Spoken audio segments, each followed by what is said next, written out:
This program features live coverage of an African safari and may include animal kills and carcasses. Viewer discretion is advised.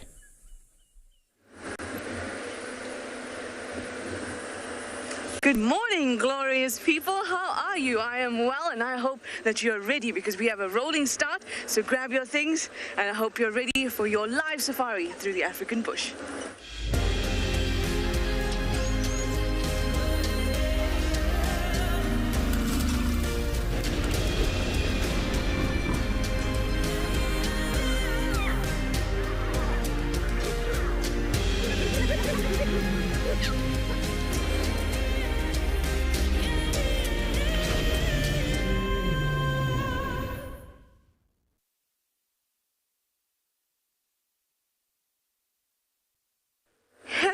Hello everybody. I'm sorry that I'm only looking at you just a little bit, but that is because I heard that somebody is around here and we need to find him. Aren't you excited? It's me, Trishal, and I've got Theo on camera this morning in Djuma Game Reserve in the Sabi Sands. And it seems that it won't just be Theo and Trishala, the only T's this morning. We're going to try and find the other T.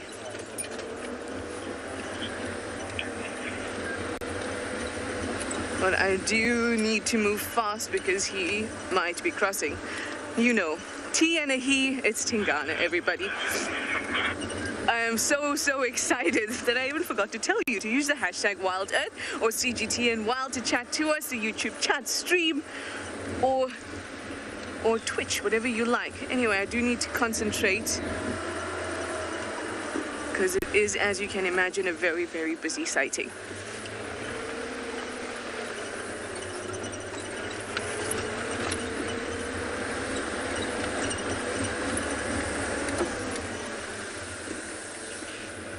And it's very misty, so I can barely see.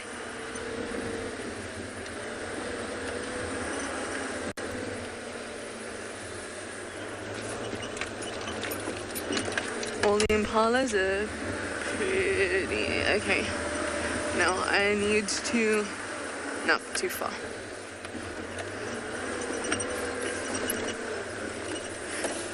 Okay, I need to concentrate on doing this, and hopefully we'll have Tingana by the time we're done.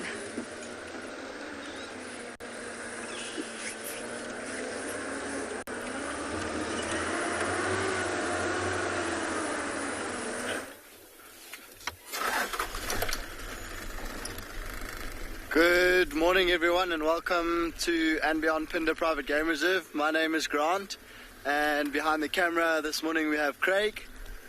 Craig and I are going to be heading to where we left that lioness with the 3 young males to see, because their tummies looked relatively empty, so we're hoping that something happened there last night. Going through the open grasslands, the area where we have been spending a lot of time. We've still got a little bit of a way to go. So along our way to where they last were, we're going to be looking out for cheetah. We've already seen some more buffaloes. There's always good birds of prey in this area, and so when we get to the top of this hill, we'll stop.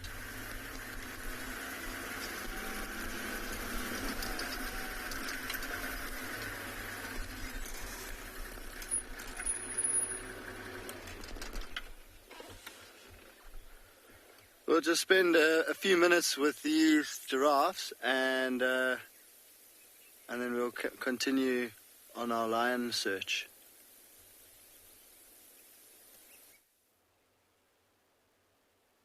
It's very good to see giraffes in the morning, but apparently I do not think giraffes may do what these animals will do. When you see giraffes crossing this river, you'll get 1 or 2 giraffes very slowly crossing the river, and they got the advantage of the height. Now, these animals here have picked pace, as you can see, and earlier we had the toppies in front and a few numbers of wildebeests, of zebras, but now look at the lead group. it's like 90% the wildebeest. Very determined, maybe to cross the river. Let's just watch and see what they're going to do. In the background, hopefully you can hear the rapids of the Mara River.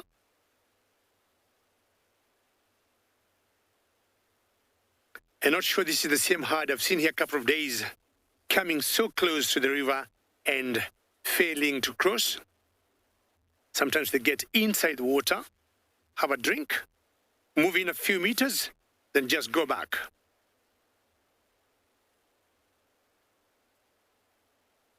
Marcel, it's very difficult to know if there's a leader in these particular herds. I think it's the one that picks the courage first and determines to cross and guys, let's do it. But we cannot say there's any particular wildebeest that is in charge of the herd. I do not think so.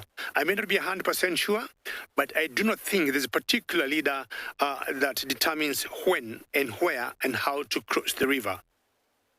Marcel, out of experience, would have seen if the pressure builds from the back, the ones in the front are left with not much choice, but just to plunge their bodies inside the river and cross. I'm looking at that scenario today.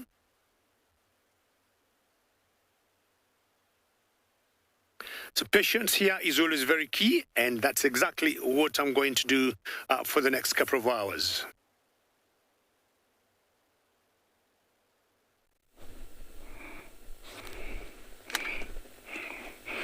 A very good morning and welcome to this side of the Mara. I'm in the Mara Triangle and I am Isaac, and on camera I have Big James, and we are located in the Mara Triangle in the Masai Mara.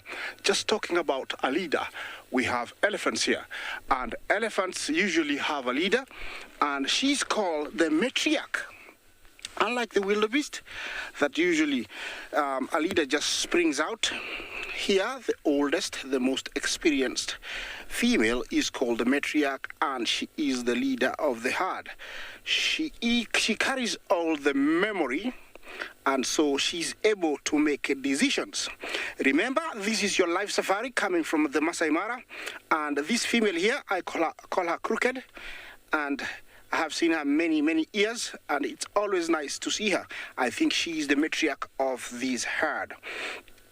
Talking about leaders, in elephants, they do need one because they live very long. They need to remember lots of things. Whatever her knowledge she's got, she passes it on from one female to the other, all the way to the calves. And you can see that every time when there's a decision to be made, like a river crossing, walking through a dangerous area, maybe a cornfield or a human habitated area, she's the one to make a call. When there is danger, she also makes call where everybody gathers around to protect the little ones. Remember, this is the African elephant. It is my first animal of the day, and I hope my things are going to be elephants. I hope my things are going to be big. It's going to be an exciting day. It's a very cool weather.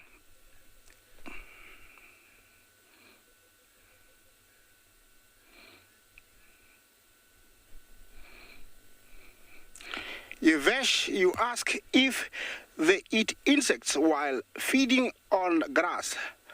Of course they do, I'm sure. And I think the insects do get a shock of their life when they find themselves inside the grass and inside the tummy of the elephants. They have no chance but to die.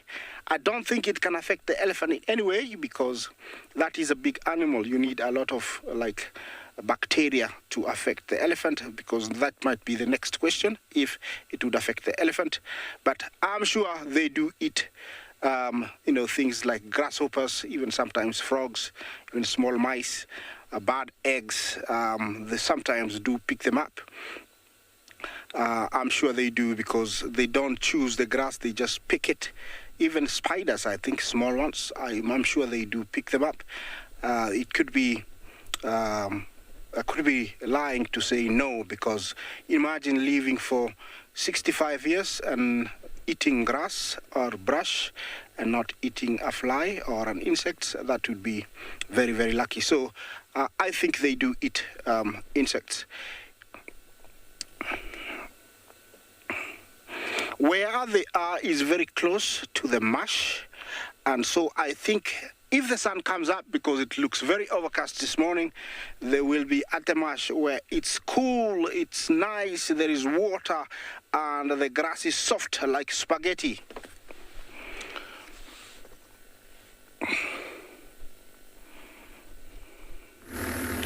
Good morning and welcome to And Beyond Gala, where this morning we are basically looking for anything that we can find.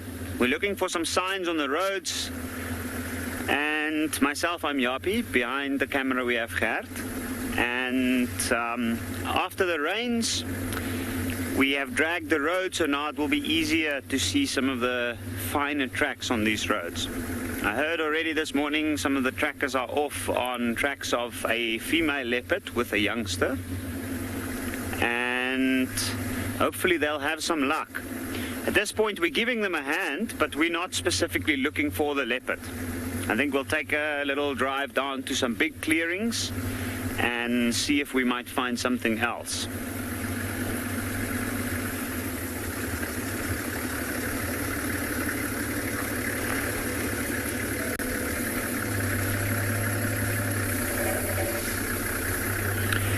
Now, with the conditions like this after the rain, it was still a cool evening, and this morning there's a lot of dew on the ground. So if there were any tracks that were made during the night, it would be very difficult to get an extremely good idea of exactly when they were made. And with the tracking part, it takes years for somebody to be able to really know exactly how to age the tracks. So in a way, I guess we're going on a hunch.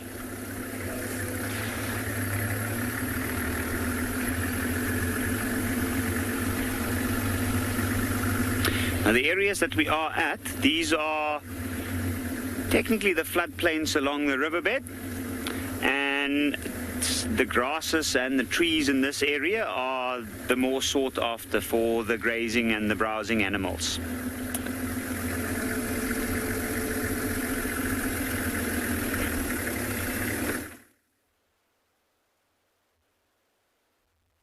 The plains here could be rather different and more open. And if you look carefully, you'll get sometimes all these herds spread out in the savannah. The group just stopped at the very edge of the river. And if you look closely, they're handling together. I'm not sure for what reason, not sure they're trying to build the courage on each other and saying, you know, guys, we can do it. It's not hard. It's not difficult. We need maybe a few more coming in, and then all of us go in together. I've always wondered if the rapids in the water affect them their crossing.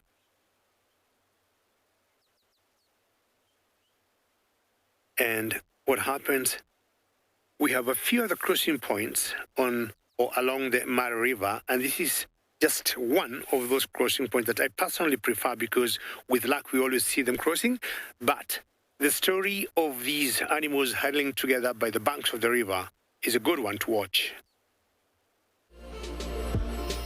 Every year, the red-oat grass plains of the Masai Mara sway with anticipation. About 2 million grazers are about to arrive to feast on nature's bounty. They come in search of food and water, all the way from the southern plains of the Serengeti in Tanzania. Hundreds and thousands of wildebeest, zebra and gazelles follow the cracking African thunderstorms.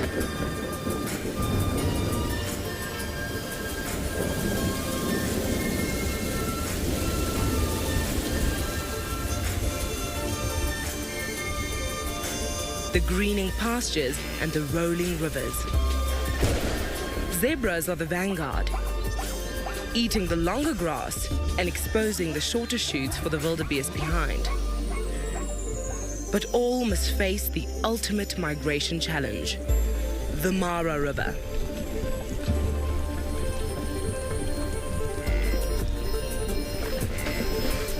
Beneath the surface lurks nature's favorite villain.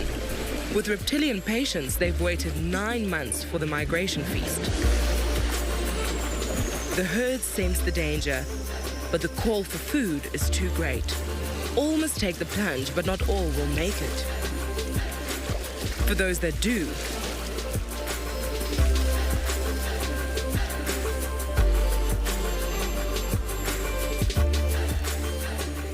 hungry predators line the banks on the other side.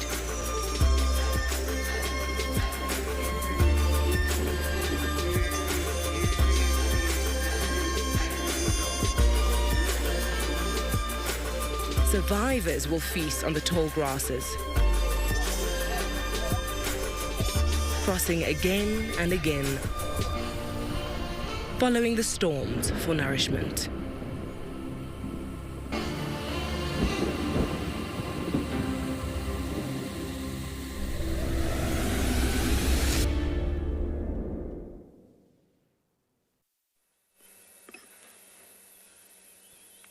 The rains certainly do bring a lot of joy to the bush for all animals.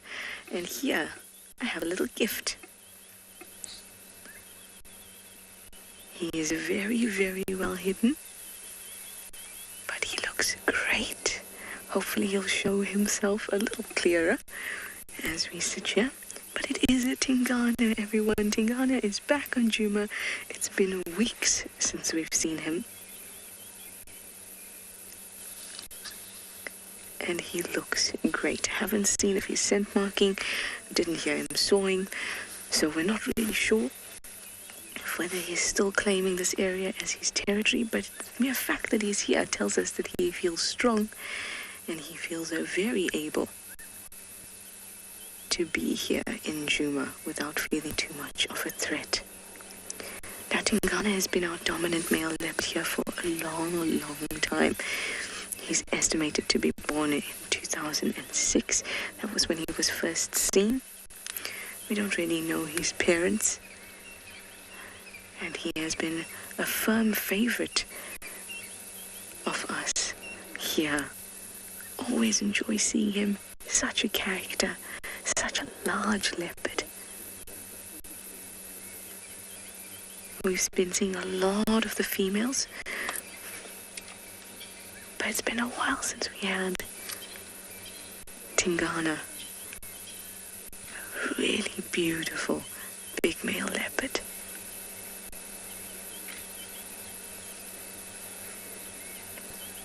Well, I hope we see him scent mark and things like that.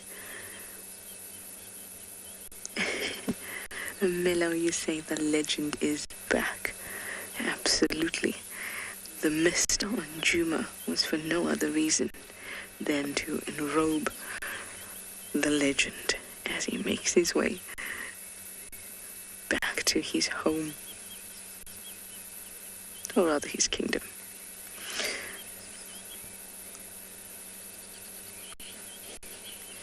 Oh, look at that eye.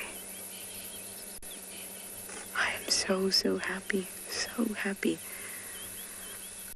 Sightings of Tingana are few and far between now.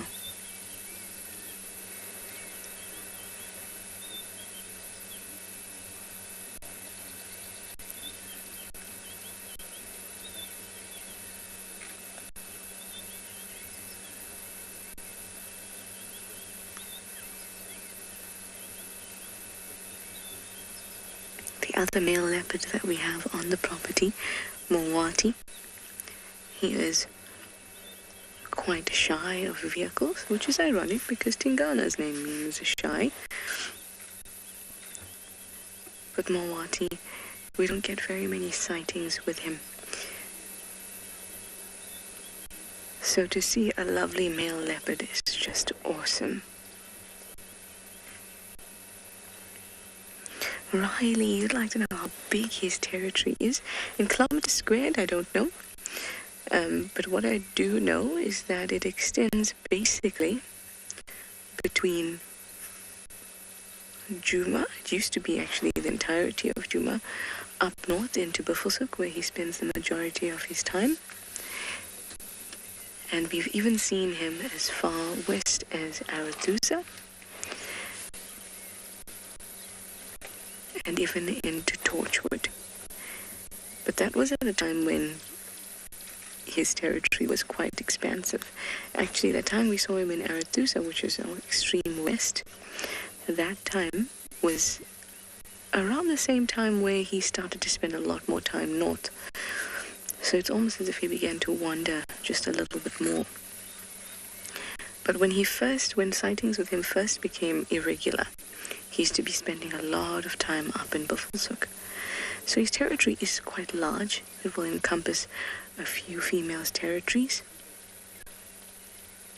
At the moment, it theoretically encompasses Tandis, it encompasses Shudulus, Tlalambas, as well as Luna up in the north, possibly even Kuchava. But with the introduction of Malwati, it's basically most of the time we see him in the southern section of Djuma. It's excluded a few of those females from Tingana.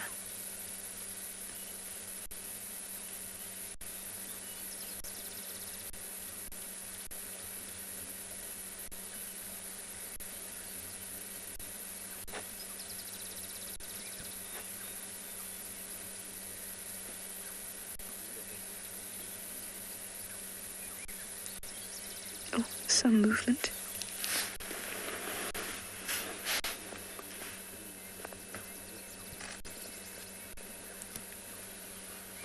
I'd love to get just one clear shot of him so you can see just what a marvelous leopard he is before we have to move out of the sighting.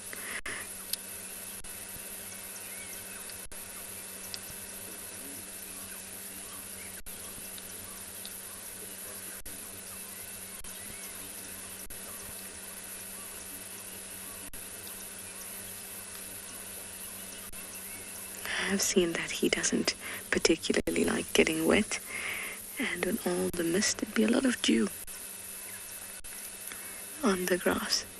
I've seen it rain on him before when he just rolled his eyes and stared up at the heavens and gave it quite a scowl, which I thought was very cute. So now he's found himself a cozy little spot. Hopefully he can stay dry.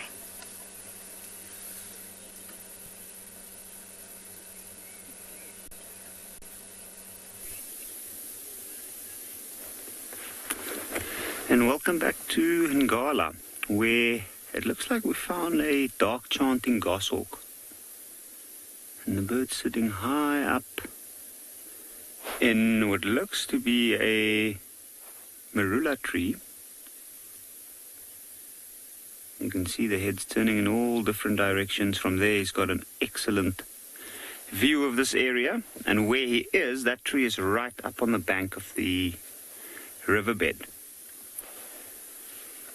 Now, at the moment, these clearings around the banks of the river with the taller grasses have been an area of congregation for large amounts of doves, especially laughing doves. And we've noticed quite a lot of birds of prey have been coming this way to come and see if they might get lucky with one of those doves. I can see there's a little small bird on the lower right hand side, and that looks like a fork-tailed drongo. So, does this goshawk migrate? No, this goshawk does not migrate. This goshawk is around for most of the year. The perch that we see is quite a high perch as well, and that is a very good spot to do its territorial call.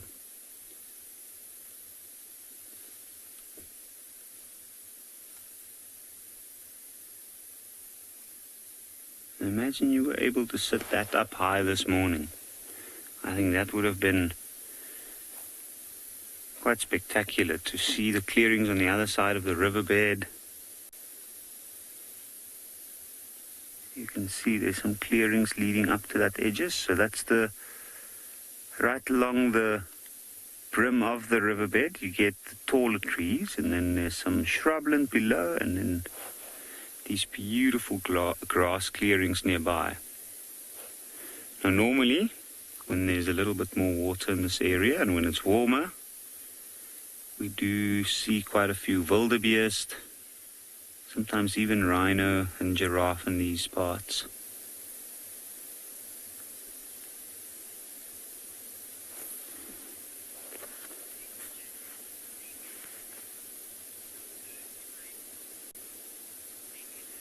Nadella, that's actually exactly what I'm waiting to see, is will the drongo dive bomb this goshawk? Now, I know that drongo is there to make the goshawk's life slightly more difficult, and I guess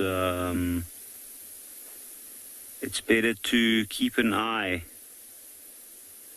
on something that has a potential danger. But I think, oh, there we go. Now I wonder where it's heading to. All right, well, you can hear the birds calling there in the distance. That's a grey go-away birds, and that's more than likely because they saw that goshawk flying off. So I think what we're going to do is we're going to continue along, and then we will try and see if we might pick up on further tracks. We had leopard tracks back on this road, not too far from where we are. Those tracks were from early morning.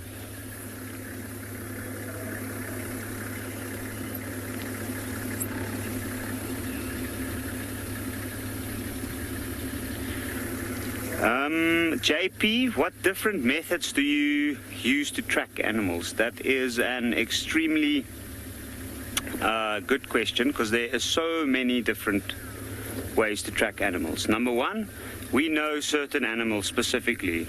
We know that they have specific areas that they head to. They have specific habits. They go to specific watering holes. So it does a little bit depend on knowing the animal's behavior themselves and the individual animals, but it is also something that we need to keep in mind, is that there's the aging of tracks, there's the finding of tracks, so physically and systematically tracking those signs that they leave by their paw prints on the ground, or the markings that they leave behind when they actually spray urine on a tree or when they scratch a tree. In other animals, that's territorial. We know that they have these specific spots that they go to. They lay down in the evening. They might spend a lot of time there. Then we also listen out for sounds, like any alarm sounds. Predators are usually a threat to smaller creatures. Those creatures often make a lot of noise when there's a predator nearby. For instance, the impala, when it sees something like a leopard, it might call constantly. It might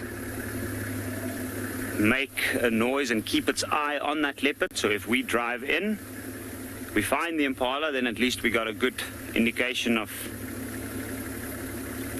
where the predator might be. But then you have other animals that's a little bit more reliable, like the kudu, for instance, or the bushbuck. If they see something, there's a good chance that they might actually see a predator as large as a leopard.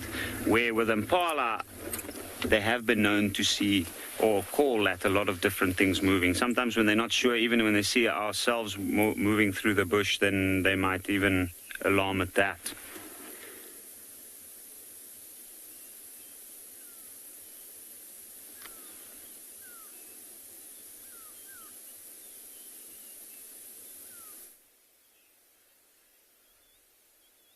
Welcome back to Beyond Pinde, everyone. And look what we found.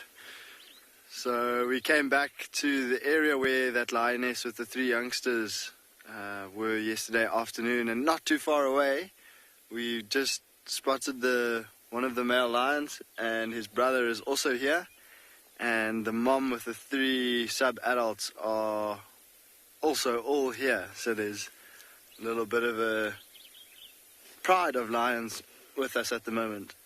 and Craig will give you a look at all of the lions now. There's one of the big males rolling in some buffalo dung just up ahead of us. Oh, and he's just stood up. So this is where that herd of buffaloes we were with yesterday, they were here as well. And so he's just found some pretty fresh dung and he was rolling in that dung. And he's now scent marking. He's spraying urine onto that tree behind him. I wonder if he's going to go for a drink of water. Or maybe straight to his brother, give his brother some affection. These are the two lions that were feeding on a giraffe carcass yesterday and the day before. Oh, there comes one of the young males. Gonna give him a fright.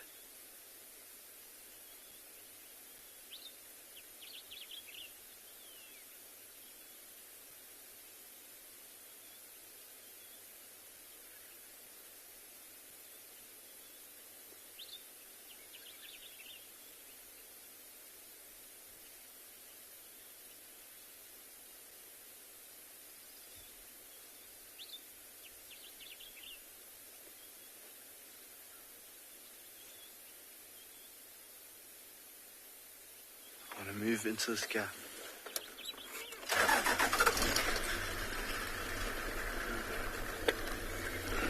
Oops.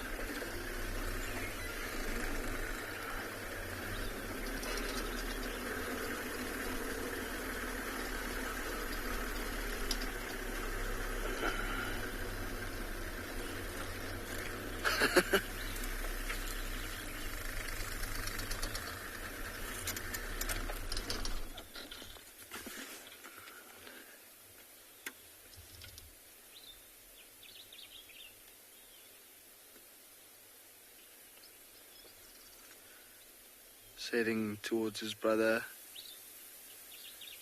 See what happens here. He might give his brother a head nudge.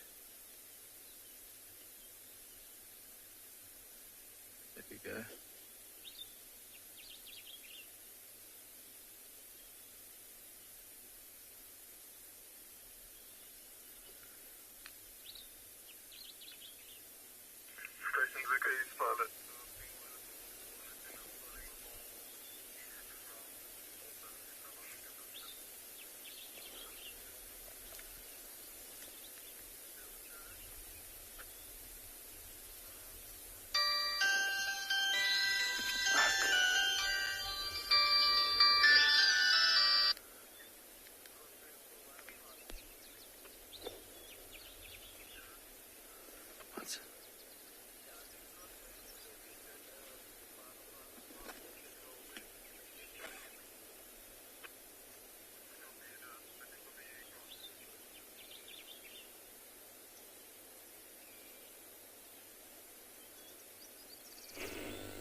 Hello. Whoa. Good morning. Welcome back. We have some hippos over here, and surprisingly, they're out of water. It's unusual to find them this far out. I don't know if it's my voice, but all of a sudden they have changed their behavior. Yeah, but the weather is perfect. It's cool, so they're allowed to be out. Looks like it's two males, and they're off towards the water. The river is not very far, but it's a very steep drop down. I don't know if we'll be able to see that. I'm going to try and position. As soon as they disappear onto that drop there, they're heading into the water. This is a very big animal, and it's supposed to be in the water this time of day, and they have gone. Let me see if I'm going to position, and we can see them going into the water. Yeah.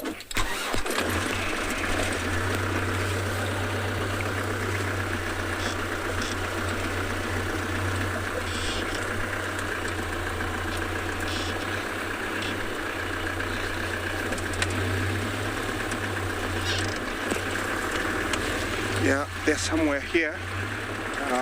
We might, I don't know if we'll be able to see them. There they go. It's quite a big drop. I don't know if we'll be able to see them, but over there, right at the edge of the corner, you'll see them. Yeah, you see them? Yeah. Yeah, into the water, where they're supposed to be for the rest of the day. Yes. And they're very good swimmers, and they're heavy, so they cannot be washed downstream. They can stay underwater for very long. Hey, we have a crocodile, and looks like he's swimming upstream.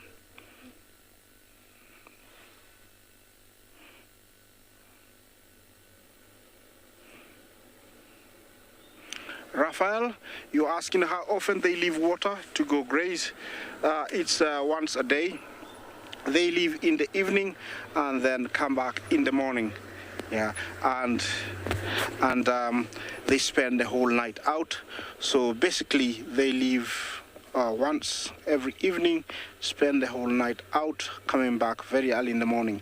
They are actually mostly nocturnal. That's what you'd call them.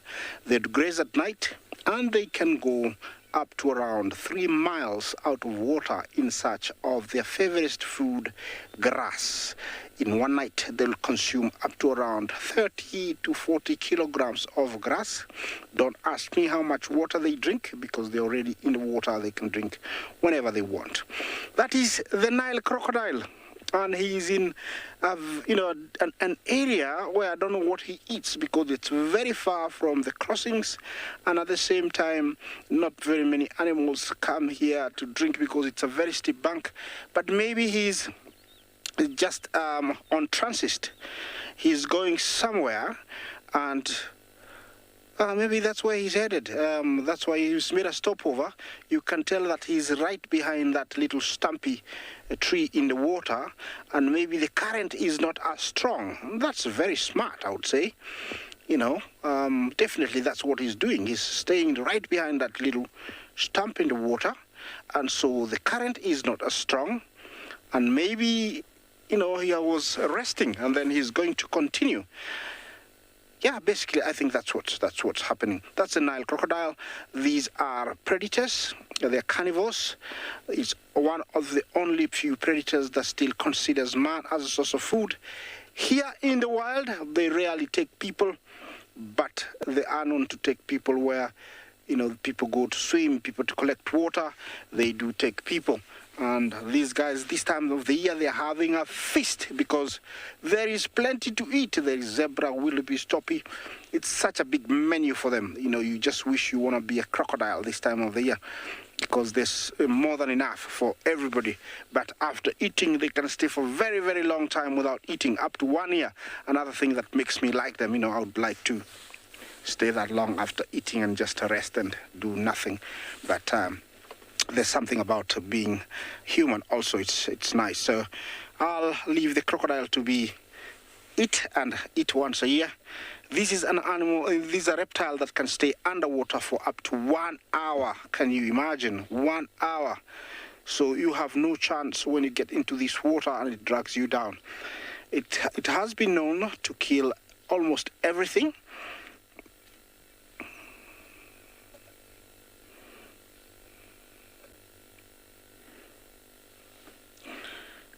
That Jethro, how fast can a crocodile swim? No, I don't know. That one, you got me. I don't know. I'll do some research. But I must tell you, they're much faster than the fastest swimmer we have in the world. They are very, very fast. So actually, they're fast, but I don't know how fast they swim. And, although we see one here, this river is infested with these guys. They estimate that every 20 square meters there is a crocodile. Believe me, over here there might not be many. You don't see any, but I tell you, some areas where we go, you will see that can be true. Over here, the river is so quiet. It's so calm. It must be very, very deep. You see there's a sharp bend way up there. That's how the river meanders. If you fly over this river, it's so stunning, so beautiful. That is a beautiful sight. Look at that. Thank you, James. You can tell the force of water around that corner is just incredible. Yeah, look at that. You just want to go canoeing, but it is not the kind of place to do that. They once tried to do canoeing in this river, but before they put live people, they put a dinghy with mannequins, and there's a sequence of pictures of a hippo seeing the mannequin and it lifting its head, running towards the dinghy, grabbing it and drowned it, and that was the end of the idea of having, you know, rafting in this river. So it's only meant for crocodiles and hippo, and I think the main reason it's very narrow. If it was wide, you'd maneuver around hippos and crocodiles, but it's very narrow. You cannot do anything. Remember, I'm talking about the Mara River, a beautiful river that cuts through the Masai Mara Game Reserve.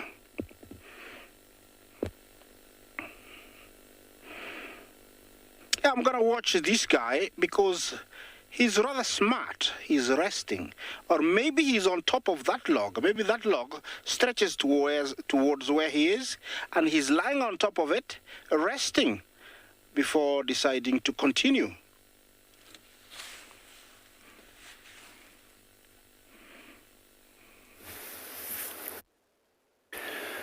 Well, not sure whether that crocodile where Isaac is enjoying any rapids like I am here with this wildebeest. And true, Mara River is one of the most beautiful rivers, just to see how it meanders through the Masai Mara Game Reserve and the Serengeti National Park. Well, I have just repositioned now because these animals moved to a different area and I followed them, and this is where they have brought me. Now again, look, the lead has changed. We've got some zebras, but the wildebeest are saying we know better and we're moving fast. They'll be the head of the crossing group. Keep moving toward the toppies. And the area they're going into, to me, is much trickier to cross the river from where they're coming from. How they choose where they are going to cross, even today it boggles my mind, because certain locations have very sharp gradient, full of big rocks, and when they jump in the water, we have seen them, or we've seen many of them die from the fractures they get on their legs. Sometimes they just choose to cross where we've got so many crocs. And the moment they choose to do that, they do not stop. Even when they see sometimes one or some of them are getting brought down by the reptiles in the water. I guess one of the best crossings I'll ever watch is to see the three different species cross together. I'm talking of toppies, zebras, and the wildebeest. But somehow, toppies will always cross on their own, but the wildebeest and the zebras tend to mix up sometimes when they're doing the same. Come on, guys, stop looking at the water. Go for it, you can do it. But definitely they know the dangers in the Mara River. And when Isaac was talking of canoeing or kayaking in this river, I would imagine meeting the hippos or crocs, how dangerous that could be. I believe if this river wasn't in a conservation area like the Masai Mara or Serengeti, I would believe so many people would be having fun with their small little boats, and assuming there are no hippos or crocs. I'll continue monitoring the movement of these animals and maybe bring you a surprise much later.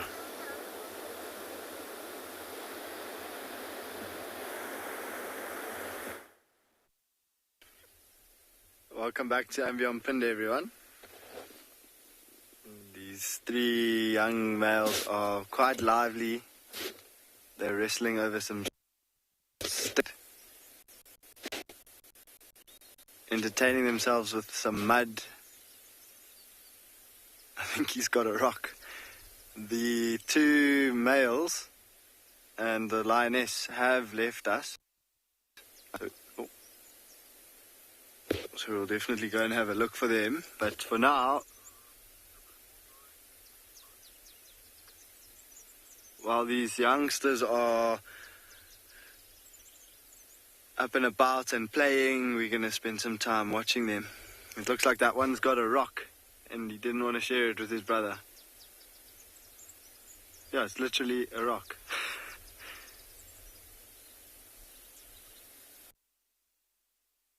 Moved far at all from where we left them last night, so I assume keeping the...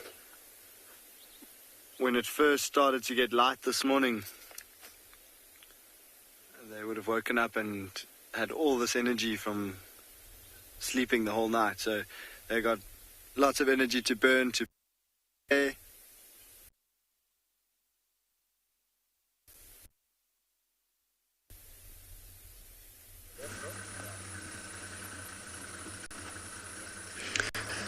Sorry about that, guys.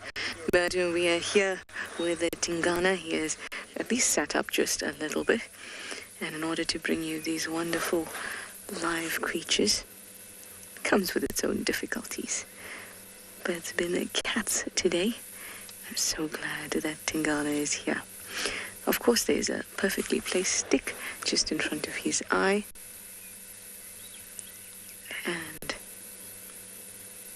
the Duke is now falling asleep. I think that speaks a lot to his comfort at the moment.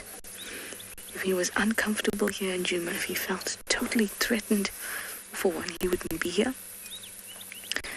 And secondly, he would not feel so comfortable. He looks very relaxed and very, very comfortable.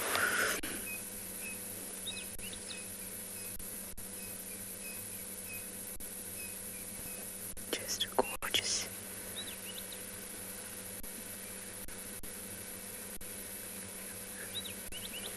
He's moving around in some really dense grass. It's going to be quite difficult for us to get a really good view of him. But after spending quite some time with all of the leopardesses we have in this area, seeing Tingana after such a long time really emphasizes his size.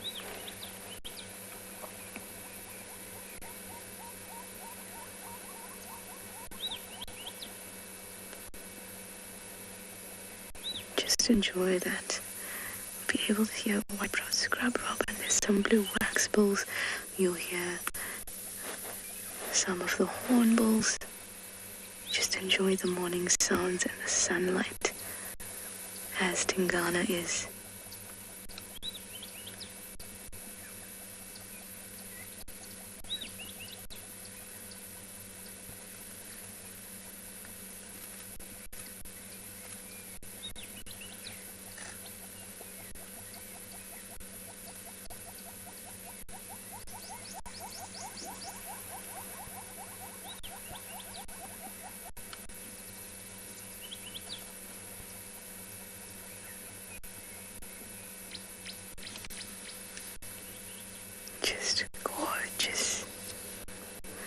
I hope we'll be able to stick with him just for a little longer until other vehicles arrive.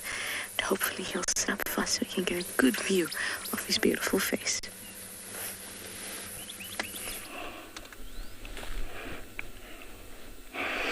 All right, welcome back. And it's always to see the leopards, in that kind of area where the camouflage really works.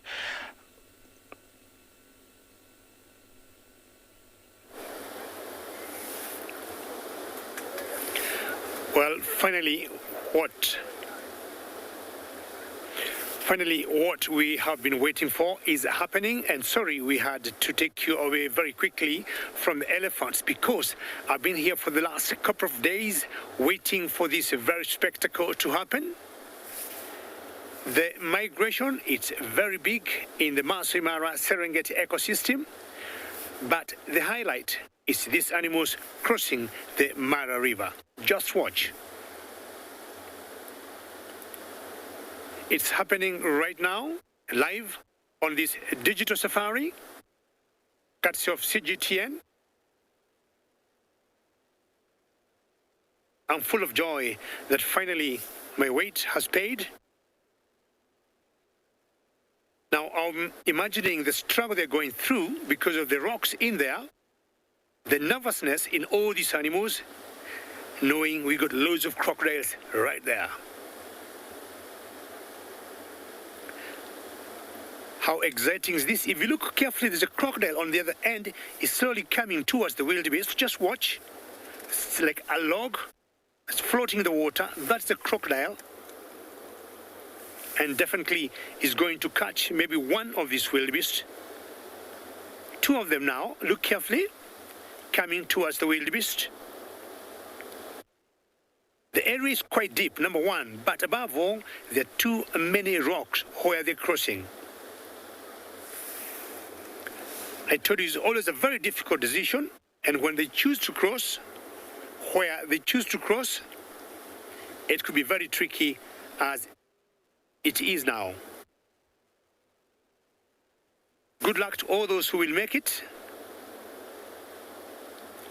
The zebras will also be joining them very soon. And I'm sure those crocs have caught something. Look at that baby there close to a screen. There's one baby that's being drifted away from the rest. Two of them, and one of them definitely has been brought down by a crocodile. You see the crocodile there is pushing one towards the edge of the river, and it definitely has caught one. This is the downside of these animals when they choose to cross in a location that's not very safe. For those of you who could be sensitive, this is Mother Nature, and it's the cycle of life. And remember, we're coming to you live from the Masai Mara Game Reserve of Kenya.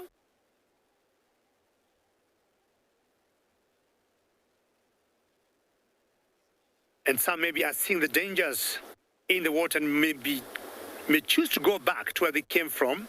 See the challenges they're going through, that even reversing is a problem.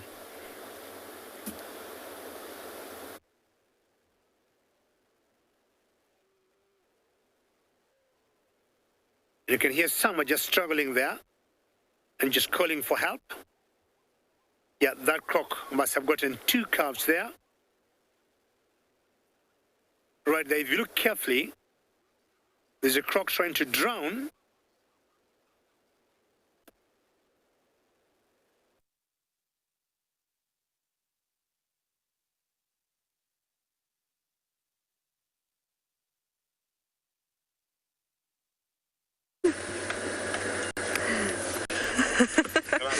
I wonder if you just caught me talking about how beautiful Tingana's shoulder blades were. I was actually singing about it.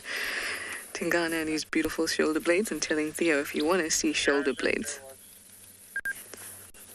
this is the one you want to look at. Well, sorry about the Mara, guys, but again, we're lucky to have Tingana, and we have a little bit of alone time before we have to leave, and we got a really nice view. So this is awesome. Really, really nice. Now he's curling up in a bit of a ball, as he tends to do. And there's a nice patch of sun there too. So he's just enjoying himself. There's nothing I can tell you about Tingana except the fact that he's a legend. He is a large leopard. I would probably put him at about 90 kgs or so. If I was being conservative, between 80 and 90. He's a big leopard. Average male leopard, you're looking about maybe 60 to 70. Females are more in the realm of the 40s. kgs, those are. So he's big. He's in charge, and like I said, it's so nice to see him because We've just not been fortunate with sightings with him of late. Just gorgeous. So now, like I said, we have a little bit of time with him, and we may have to leave soon. I keep telling you that just in case when I do leave, you understand why. But I'll try and stay as long as possible.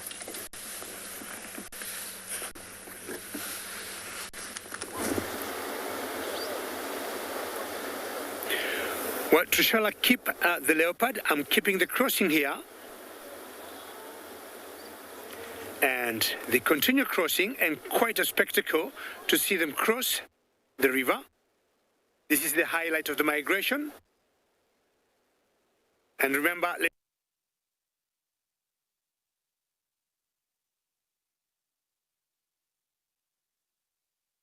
his body and stuff. Oh no, sorry guys. And yet again, you would have caught me talking about Tingana's shoulder blades. I just find him so impressive. So impressive. Listen to the silence. You know, we're so used to hearing all the signs and signals, clues that the bush gives when there's a predator around. But here we have a large, dominant male leopard curled up in a ball. And do you hear a single clue?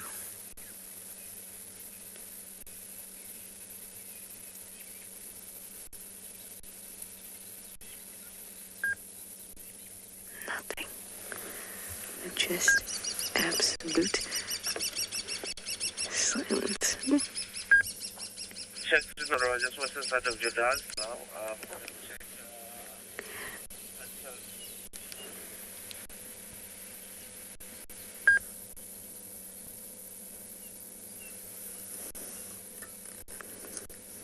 High mint magic.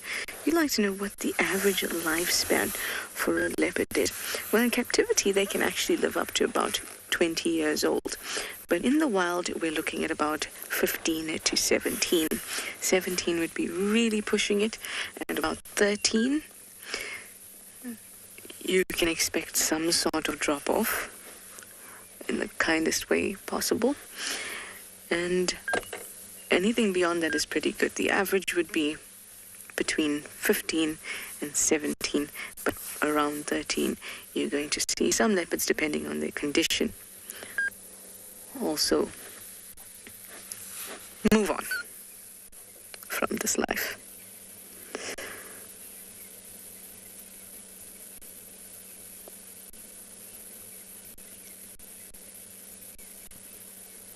Tingana is her 14. Hang on, guys. I can hear your vehicle. You can make your way straight in. Copy.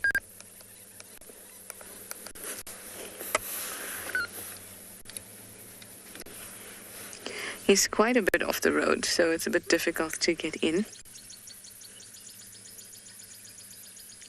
Anyway, we were talking about his age, and I still think that he's got a few good years left in him. He's in fabulous condition. He looks great. I haven't seen his tummy to see if he's eaten recently, but his fur is in such good condition. His face looks like it's in great condition. We looked at his eyes looked healthy. He didn't have a limp when he moved just the few meters that he did. So for me, he looks great.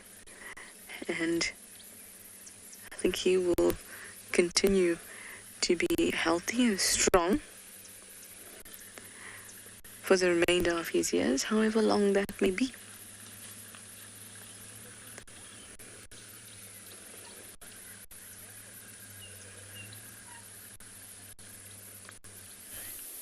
And welcome back to Ngala, where we've just picked up on very, very fresh tracks of a female leopard.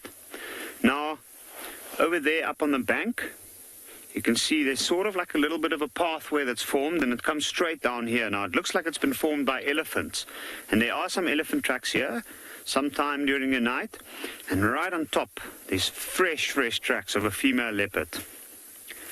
Now, the interesting thing is, we had an impala just on the bank of the river behind us.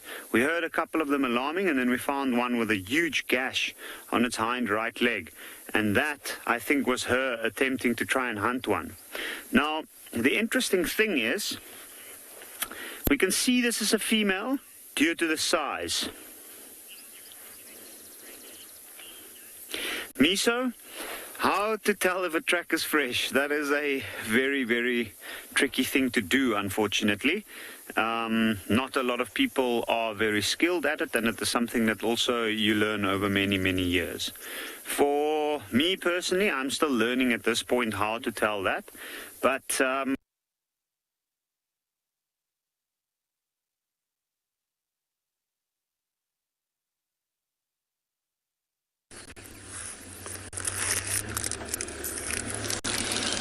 Sorry about that, guys.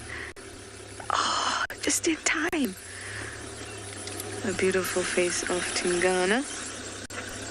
I can hear that another vehicle has just joined us as well.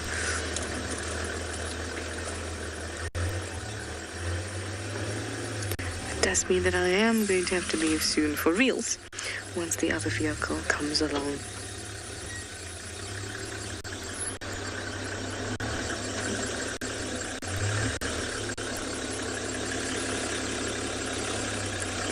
Look at that. He looks so healthy.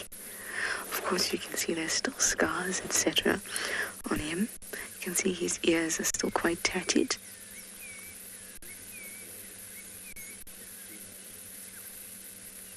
But those are scars to tell a story.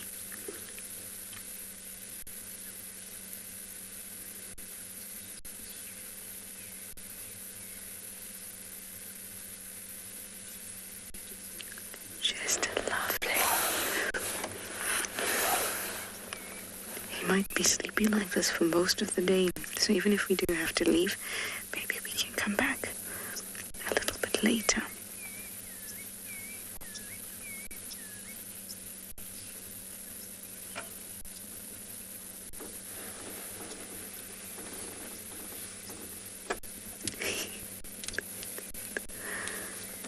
He has quite magnificent eyes, very large and wide.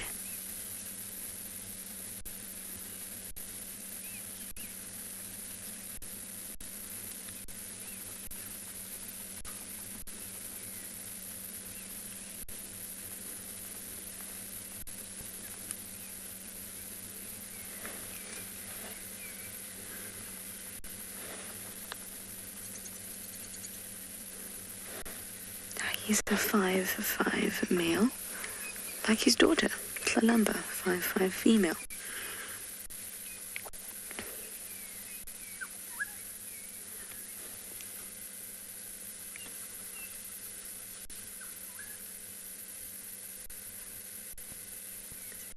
Tandi, Tlalamba's mother, is a 3'3" female.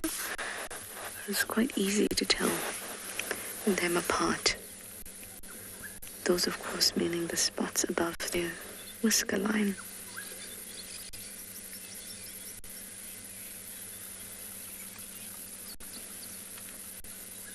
There's a black-headed oriole calling in the background. Ooh. Very cool. Well, hopefully he'll pick his head up one last time before we have to leave.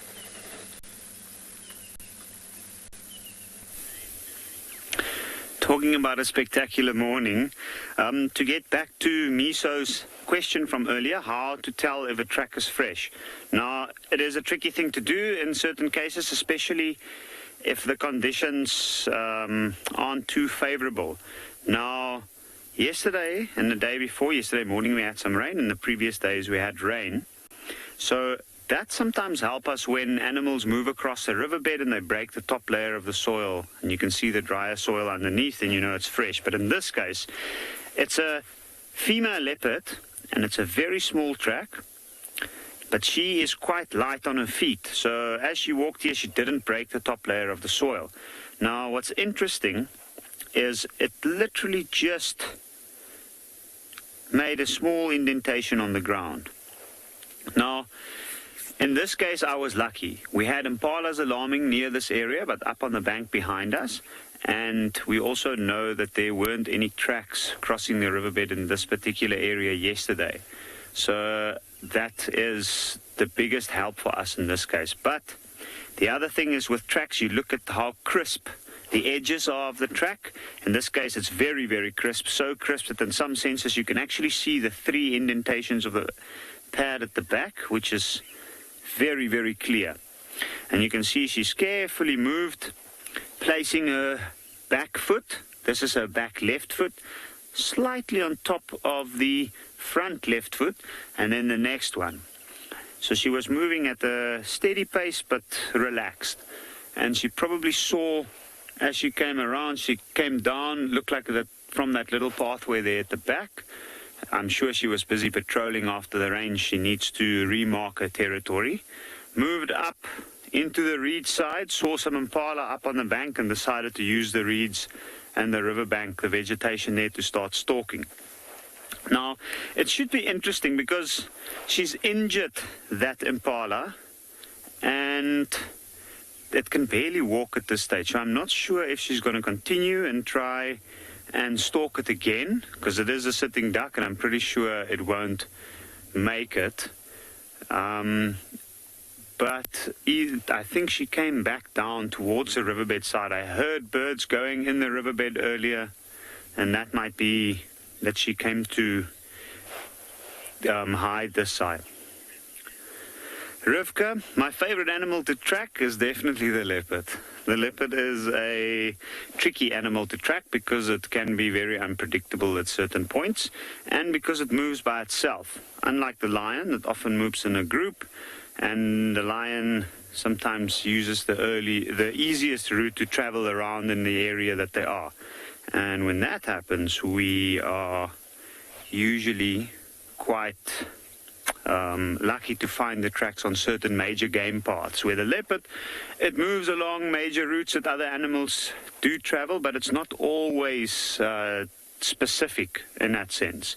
And whenever the leopard sees something, it might change its direction. So it's kind of like a up and down movement, and it often doesn't even really take things like the wind or so on into consideration, except when it's hunting. So I would definitely say leopard in that case. It's the most trickiest. Now, this particular leopard, in this area that we know that there's only one female leopard moving here, one large female leopard that we see regularly, and I'm sure that this is her moving here.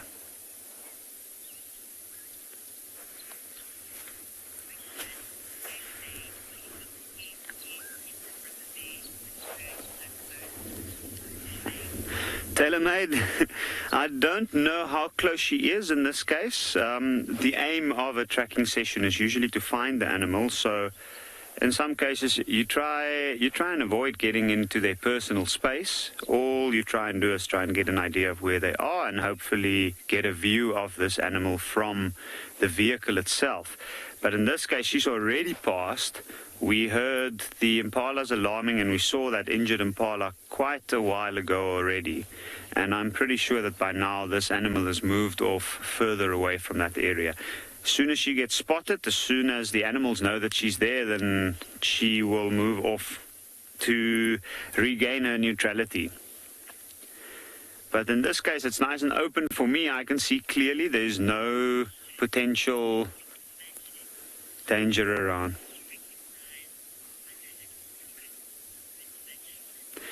Mint Magic, interesting question. Do animals recognize other animals' tracks?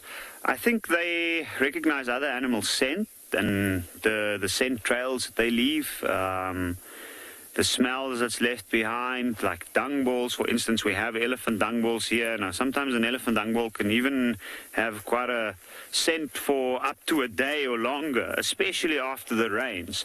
But I don't think that they specifically know by looking at the tracks that it is a leopard or, say, an elephant or something like that. I think they do have to use their sense of smell in that case. They do recognize other animals very clearly, and that's usually to do with the body language and the shape of the animal itself.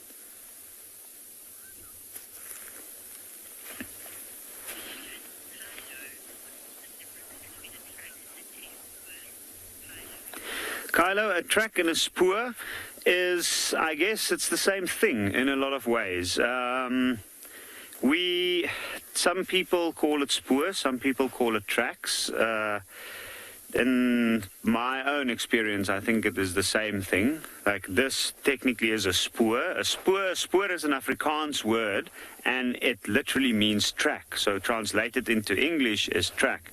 And it refers not just to the physical imprint, like this particular footprint of the leopard. It also refers to any other signs they might leave. Signs of like other drag marks, scent signs, anything like that. So I think we're going to follow these tracks and see where they go.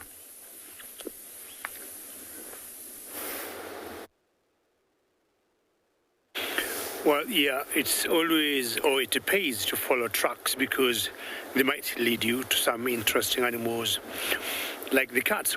Well, sorry, at one point, I'm sure you lost me when you were seeing the wildebeest and the zebras crossing the river, but now we are back in business. And we had more than half of that group that was on the other side of the river crossing. But unfortunately, a few wildebeest have been lost, or rather, some of the crocs here have caught some wildebeest. Now, this one has come out of the water, and I got a feeling she must have stashed something in the water, a dead wildebeest. And now she knows whatever time she gets hungry, she'll come back to the water and feed. It was quite an intense moment to see all those animals struggling to cross the river, which normally is the case. The fear of getting caught by these reptiles here is always their major or their main concern. So we'll be waiting to see whether another group will be coming here and maybe see another exciting moment.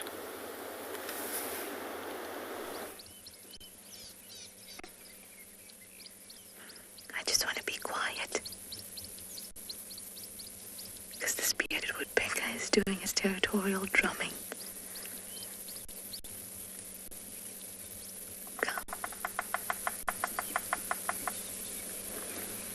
Can you hear how loud that is?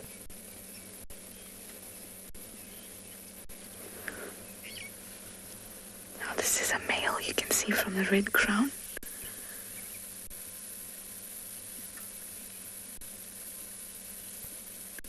Still quite fluffed up for the morning.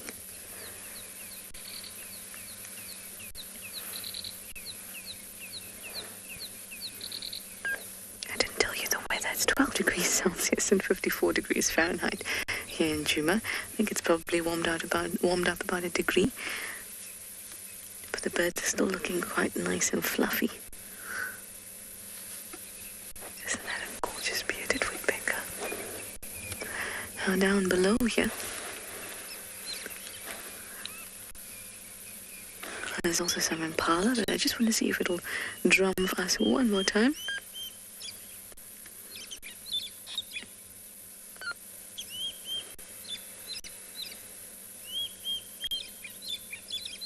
Come on, you can hear the other one.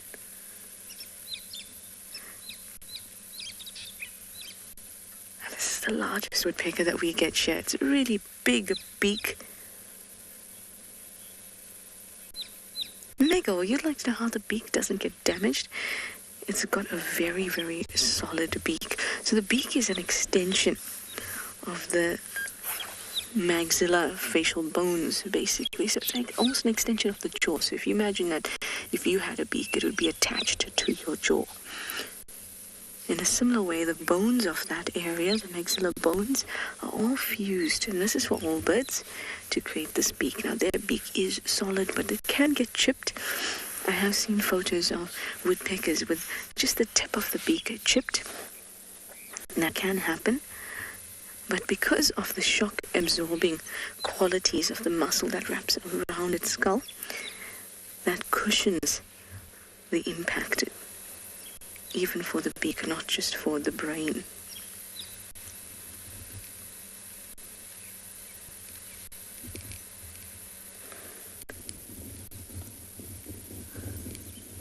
on a knob thorn like this is a really nice place for woodpeckers to be pecking about.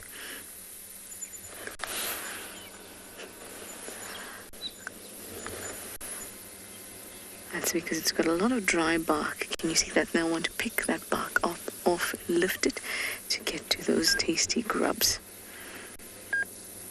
Beetle larvae, a firm favorite.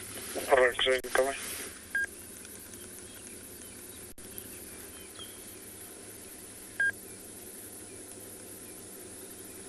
Well, at least he drummed for us the one time to let us know who's boss. But now I'm going to move on and check up the hyena den.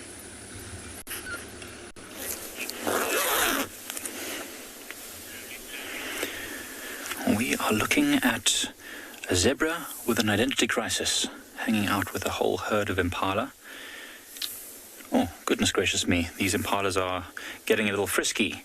There's a whole bunch of males and some females there, and they just don't know what's going on this morning. Hi, I'm Mike, and behind the camera is Odie, and you've joined us here at Eco Training's Pridelands Conservancy. Yeah, and we're just around the area of Ndlovu Dam. Oh, I'm lying, not Ndlovu Dam, Leopard Dam.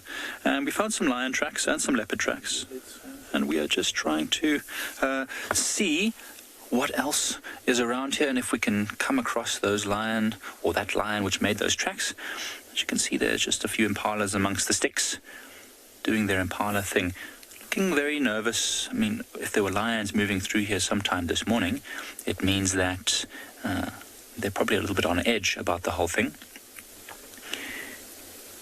And very well camouflaged amongst these sticks and grasses, and our zebra seems to have wandered a bit further away now. They did not have an identity crisis. It's actually just staying amongst the impalas because it means better chance to spot danger. Oh, there's a hyena calling. Maybe you just listen.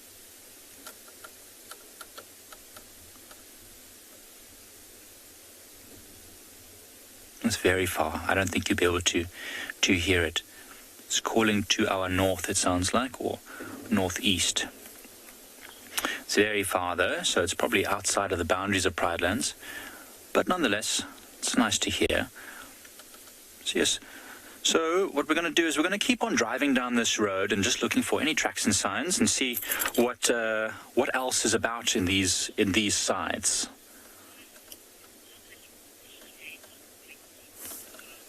Carlo, oh my goodness, the bush will change so much. We were actually talking about it on the drive a bit earlier, Odie and I, and how quite a lot of the knob thorns are flowering and some of the trees are green, even though it's super dry everywhere else.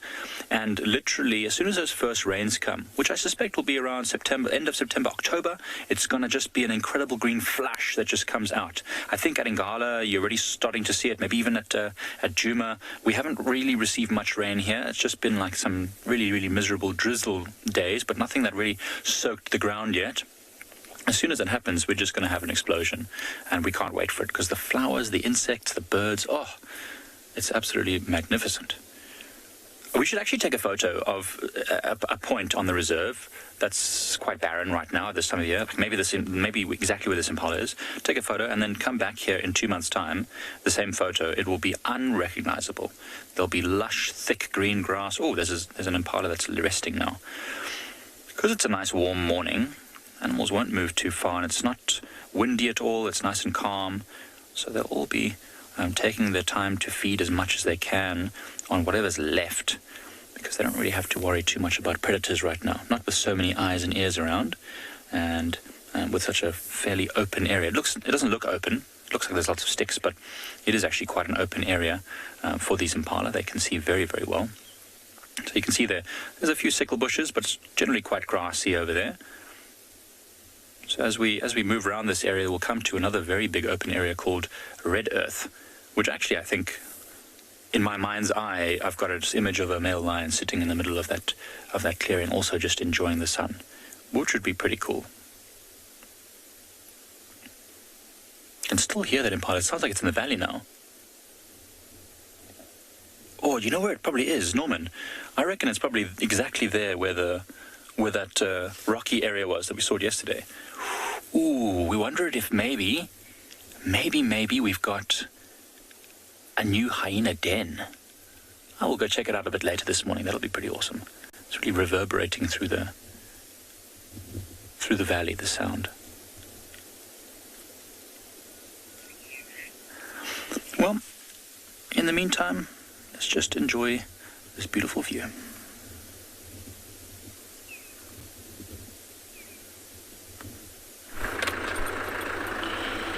Hey, welcome back to the Mara, and we have the landscape here. I've been driving on these plains, hoping to find a kitty cat, but they are eluding me. I don't know if it's too chilly for them, and that's why they are not out here. And but the elephants and the buffalo are out in numbers. They're all over that forest. In that picture, we might not see them, but they're there. But I have the beautiful topi, an antelope that roams our plains and makes sure that it eats its part of the grass. It is important for all these animals to be here, because if they were not here, it will be overgrown with grass. This is what I call the wooded savanna. It's a mixture of shrubs and open grassland. It looks like they are a bit more of toppies. You can tell that they're very wary, and they, of course, they have to be, because this is the kind of place where they can easily be ambushed by leopards and lions. This is the view that you get from where I am. I am perched somewhere high, and I'm looking down into the valley, and it is beautiful. Down there is what we call the riverine forest, and in the forest you get all those beautiful tropical birds like Narina trogon, black and white casque hornbill, barbets, woodpeckers, owls. That is the kind of habitat that you find them. Over where I am, you find mostly the grassland birds like cisticolas, wagtails, larks, and eaters, and eating chats. That's what you find over here. Over there is also a small patch of forest with Diasparus abyssinica trees, and that is a good area for rhinos. Yes, and the valley, the hills you see a long way up there are Aitong Hills, and that is the most northern part of the Mara. So this is the kind of habitat I am in, and it's favored mostly by, the antelopes from Topi, Grant's gazelle, Thompson's, bushback, waterback, but I don't see them anywhere from where I am. Of course, sometimes it's a good sign when you don't see any animal, because it means there is a predator somewhere. The grasses that is most common here is Thamida triandra, which is in the oat family, or the wheat family, and rice. So it's highly nutritious, and that's one of the main reasons why you find these guys here, the topi. And also that's why you find the wildebeest roaming from the plains of southern Serengeti all the way up here. Walking here for topis, they have to be very cautious. Heads high, ears, forwards, and eyes, wide open, because any bush is a good bush for an ambush, by the lions. I'm in Owino's territory, and I am looking for them. If in case you don't know, when I say Owinos, we have a pride of lion. We call them the Owinos, and they have two males. The big male is called Lalashe, and he's got a young male. They're always calling him young. We need to get a name for him. Young, in Swahili, young means kijana, so we might call him kijana. I don't know if it will stick. Those are the ones that I'm looking. This is their prime estate. This is where they come to hunt. I haven't seen them in 2 days. Oh, there's a warthog. You see James along there? Yeah, those are the kind of things they go for, warthogs. Oh, the topi has decided to be on the lookout. This is one unique behavior about topis. They find a high perch and they declare themselves the self-reclaimed watchmen, and they watch over everybody else. Of course, it is a very added advantage for them to be high up like that, because no lion or leopard can really like stalk them from that height. They would see it and they would warn everybody else. So it is one animal that does that, and it is a very unique behavior that it does that.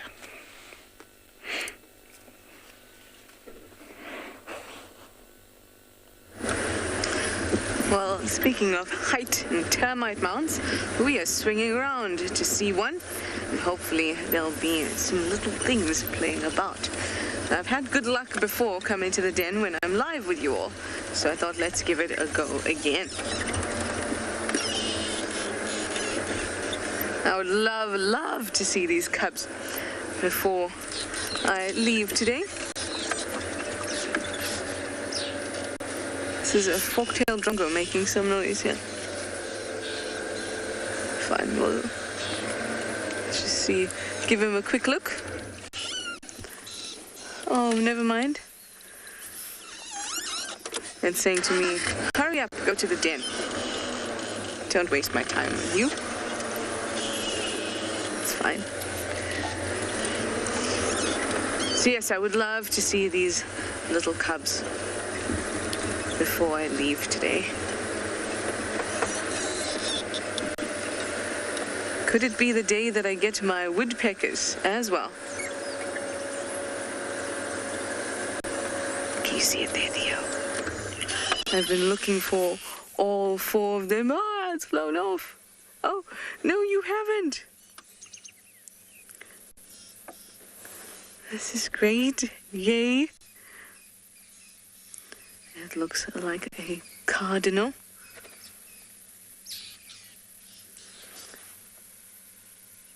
Well, I'm pretty happy about that. We've seen a cardinal woodpecker and a bearded woodpecker already today.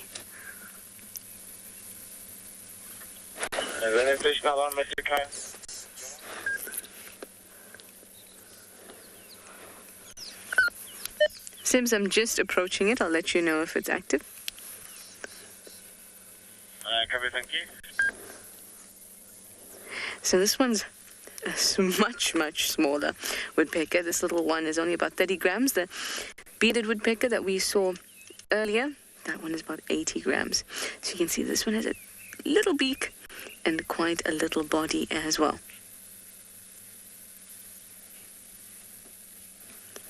And they're quite easy to identify because of that streaked chest and body. And they've got a really nice brown sort of foreground or forehead.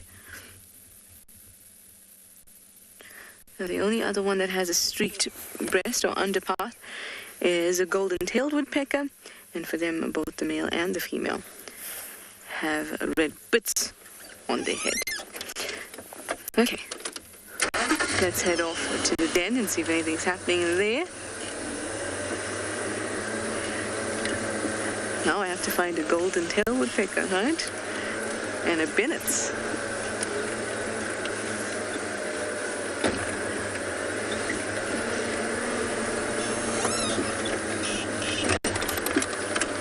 Alright, so the den is now in front of me. Let's have a quick look.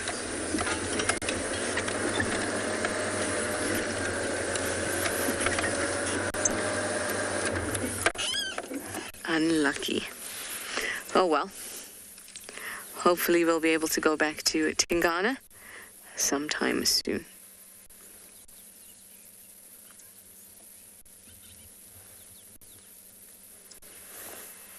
Welcome back to Ambient Pind, everyone. We've been on quite an adventure, driving through a drainage line, up and over hills and down into some valleys, but we managed to keep up with the lions. The young males actually spooked a little group of mongoose, and the mongoose came running past our vehicle, and then literally 3 minutes later the lions came like looking for the mongoose, thinking that they're hot on the heels of the mongoose, but the mongoose were long gone. So yeah, we've had a little bit of a sighting while you were away, but they have found a spot to rest. It's starting to heat up, and I think their activity is slowly slowing down. The males are still investigating things that catch their attention, but there's a lot of resting happening in between.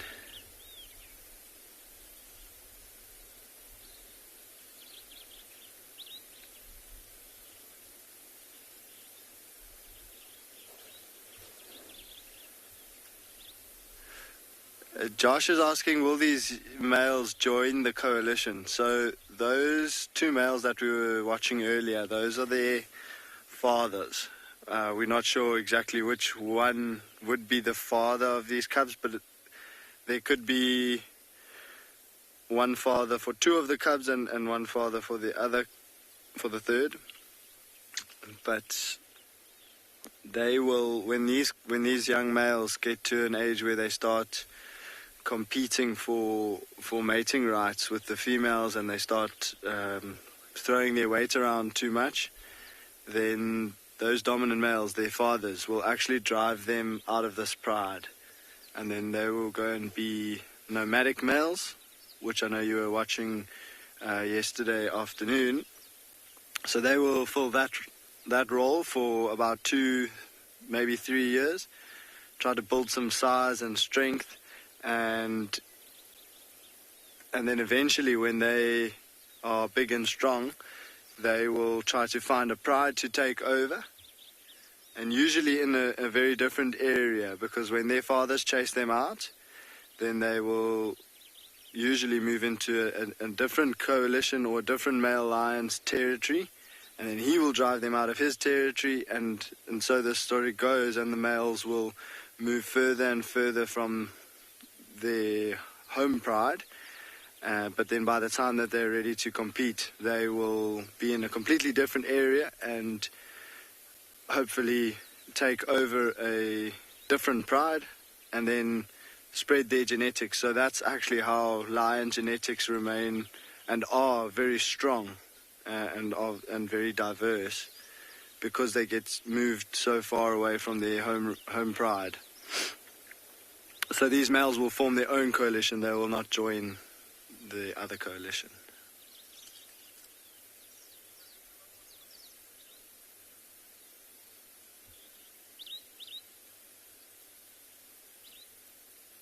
So Tammy, if you look at Tammy's asking how old these cubs are.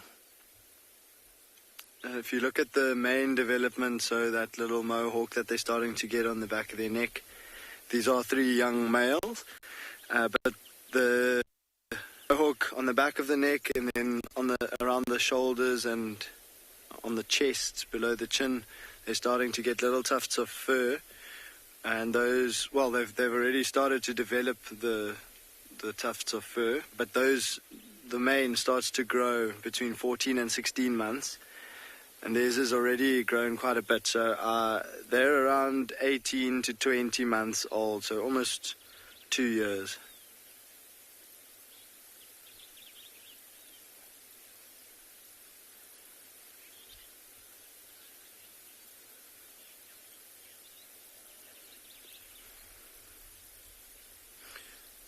Is there a dominant male with these young ones yet? Gosling is asking. So yes, there will definitely be one, more especially when they're feeding, that will dominate over the others. But there's lots of competition in amongst them. And so, especially when it comes to a kill, but when they get older, they will constantly jostle amongst themselves and compete for dominance. And even with those adult males that we saw earlier on, there is one that is dominant over the other.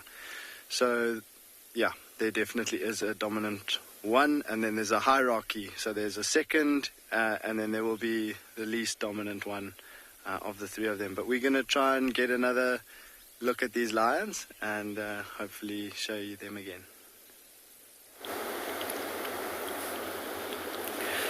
Yeah, maybe just by repositioning, you'll have a better view of the same lions. And I've always thought the dynamics of the lion coalitions are always very interesting to follow, and especially when they're trying to overthrow one coalition. Now, things have gotten a bit quiet here by the river. As you can see, all the herds I had before, some that crossed, some that were not very lucky to do that. The ones that didn't cross have gone back to the thickets and the bush. The ones that crossed went further away. And you can see the aftermath of a crossing. It's a croc there with a wildebeest. And the whole idea is just to stay put here and wait for the same animals to regroup. Some of them were in the water and they made the U-turn, and I think they were quite traumatized. So it may take them an hour or two, sometimes even a day, to build more courage to come and attempt to cross the river. So the trees you see in the background there, and the thicket, those bushes, that's where all of them have gone.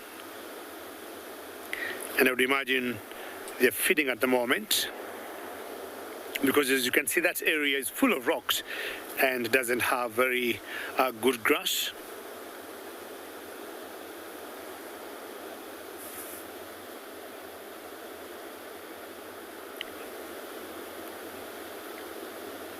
More crocodiles take a long time to eat. They eat very, very slowly. And if, for example, she is full at the moment, she may not even bother eating the wildebeest that she caught for herself. And stashing it in water,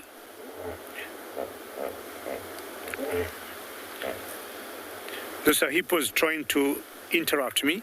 Stashing its kill in the water will keep it fresh as long as it would last. So I would not be surprised if she'll have this meal for the next 2 weeks, sometimes even a month. They eat very slowly, and you know they do not like chew their kills. They'll always cut them in small little bits as they swallow. So I'm not sure why she's staying very close to it, but it may take another 2 weeks, 3 weeks, or even a month, because it will remain fresh in the water.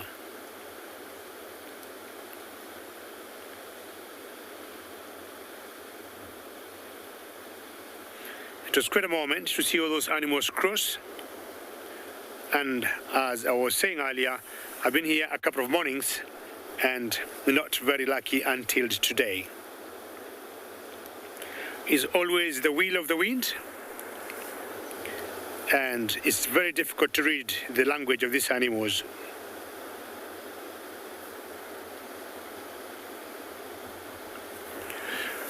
Luna, what will happen? These animals, because they've been here for the last, say, since the end of July, early August, when they walk in the savannah, they churn a lot of soil, they walk over the grass, they eat most of it, and as they leave, the savannah tends to remain bare.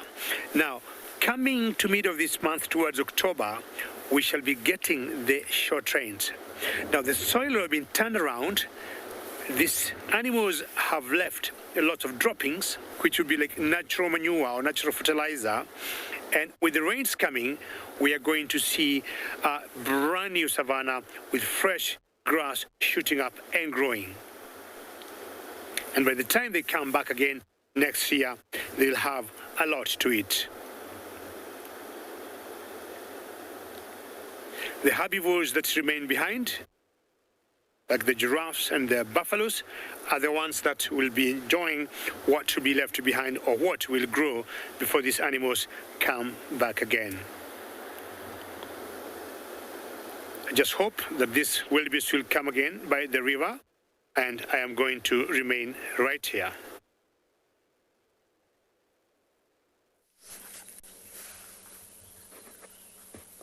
I have found the most beautiful weeping boer bean that is flowering See, there's some starlings in there, but look at those flowers. Pockets of red all over the place. Oh, can you hear Sutton Boo Boo calling in the background? My favorite call, that is. I can't imitate it, though.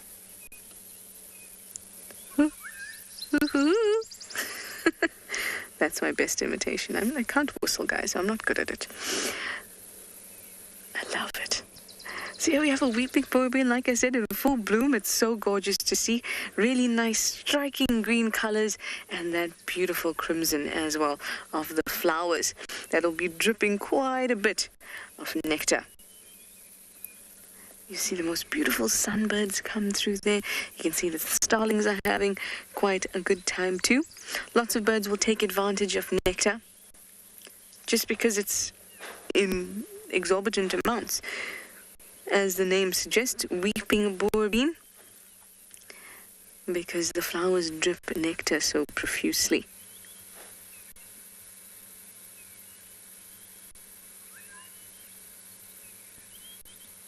Isn't it so pretty? So pretty.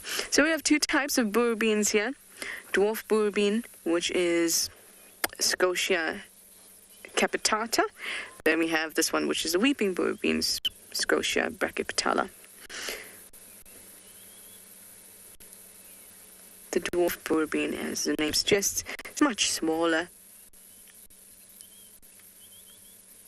And these ones can get quite large. And as they grow very big, you'll see that the branches start to actually fall and weep as well. At least I think so. Lisa, you say this is a very pretty tree, isn't it just, Lisa? I'm letting it know on your behalf. Lisa says you're a very pretty tree. It really is. The spots of reds, I actually had to stop and pull out my binoculars and actually have a good look to see that I wasn't looking at leaves that had turned red, because there's so many little collections of these flowers.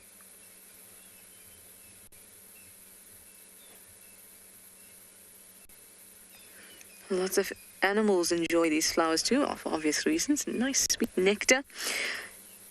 Get warthogs, monkeys, baboons, even some antelope.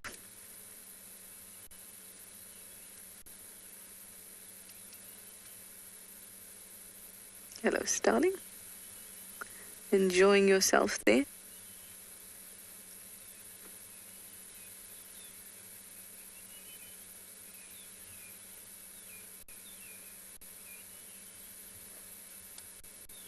There you can see those extra limbs? Almost these limbs look a bit awkward at the top. Those ones tend to fall over. Sometimes they do break off, but the crown seems to droop just a little bit, which is why for me weeping bourbon is just such a good name, because it weeps from its flowers, and then the branches also kind of weep.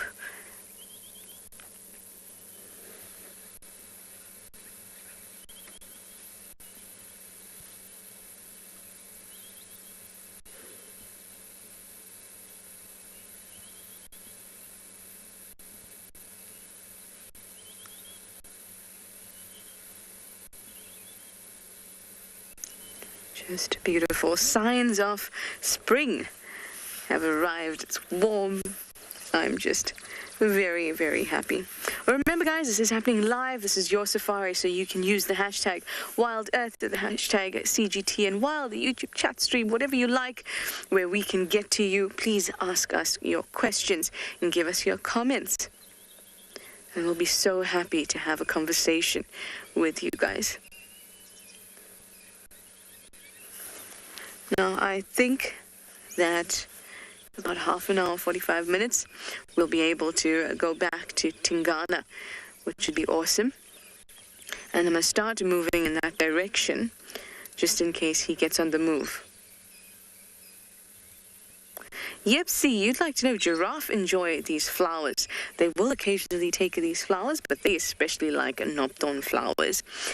Because of the sweetness and the nectar in these flowers, many different antelope will get them. In fact, when birds go about their business on the tree, getting the nectar, they can sometimes drop these flowers, and even baboons and monkeys that are up there can drop the flowers, and that's how antelope take advantage of them. But you will occasionally see giraffes also giving it a bit of a go. Even warthogs like it, which is very cute to see when there's a cute little red flower on the ground and a warthog is chomping on it. It's quite special.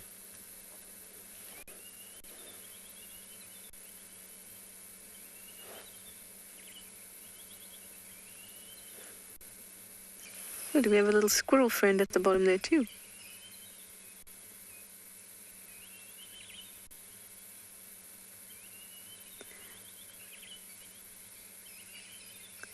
They are the masters at playing statue. Sometimes you won't see them move at all. I had an encounter with a squirrel in the kitchen yesterday. Theo and I, actually. The squirrel came out right to the door of the kitchen and stared at us.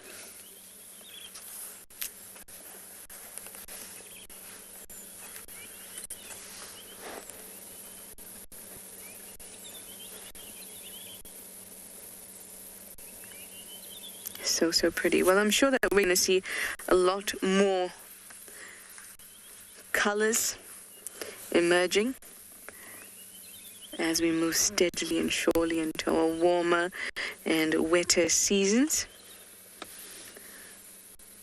I can't wait. I'm sure on my return the bush will be a completely different place.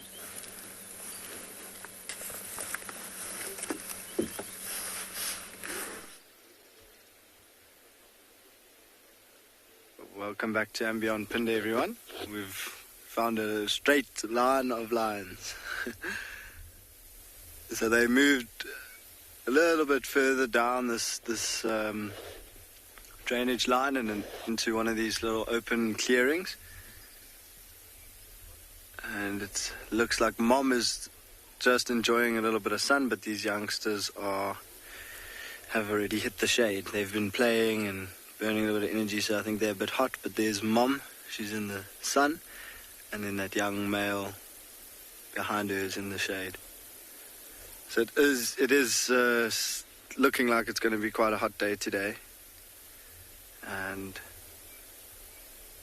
so the males seem to be settling down into the shade already, but Mom just enjoying a little bit of sun at the moment. The sun is hitting the spot. We often see lions and the other cats finding a sunny spot in the morning, especially after a really cold night.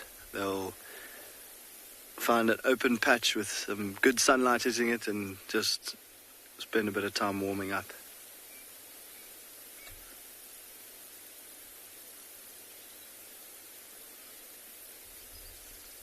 But just like last night when we were watching, well, not last night, but yesterday afternoon when we were watching them starting the waking up process, the resting process takes pretty much the same path, where they will move quite a bit in the early stages and then they'll find a spot to rest, and their rest will be quite short and then they'll get up and move again, and then the next time they rest it'll be for a little bit longer, and then that period where they rest will get longer and longer and longer, and the period where they move will get shorter and shorter until eventually they find the spot where they're going to settle down for the day. We've been treated quite nicely to a bit of behavior and movement of these lions on Pinde, but we're going to go and have a look at some of the lion dynamics in the Mara.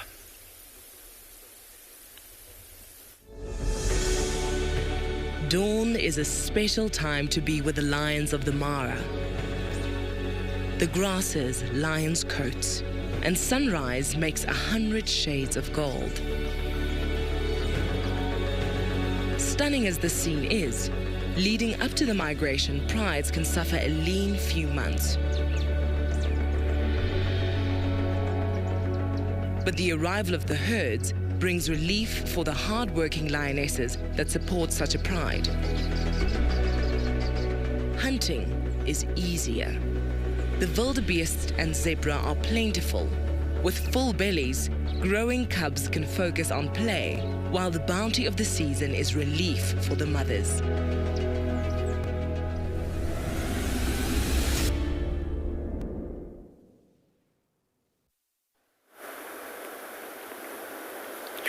Well, lions are the true iconic cats, I would say, of the Masai Mara. And I'm surprised when I saw that crossing here, there wasn't any single lion or lioness waiting to benefit from that pandemonium of this wildebeest crossing the river. From the side I am of the river, we have one pride that's never living very far from here, of two sisters that we call the Mogoro Pride. And across the river, we have another territory, and we've got another pride there that's called the Paradise Pride. Not sure exactly where they were, because we've seen them taking advantage of such a crossing.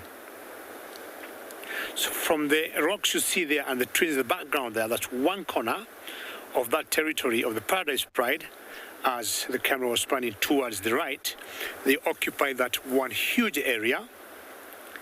It's one pride I've not seen of late. And the pride I've been seeing like every 2-3 days is the Mogoro Pride of the two sisters. And both of us, me and Isaac, have been thinking the Mogoro Pride, the two girls, either one of them could be having some cubs hidden somewhere in the grass. I'll continue with my patients here to see if the herds will regroup again. Welcome back to And Beyond Pinde, everyone. We've just been admiring this male lion's mohawk. And there hasn't been much change. They are still lying down, but something caught their attention which we couldn't hear. Their ears are a lot more fine-tuned to the bush, and their hearing is much better than ours. They heard something, and the three young males lifted their heads and looked in the same direction and listened for a little bit and then lay back down. So we haven't seen their fathers for quite a while now. I think since more than an hour ago. They literally got up from the watering hole where we were viewing them and moved off, and we didn't see them again. So they might still be somewhere close to the water hole where we've come from. So the young males were looking back in that direction. So maybe they heard some movement in the bush, and it was maybe coming from those big male lions. Or maybe they heard the mongoose that they tried to catch earlier. But we'll just sit and enjoy these scenes for now.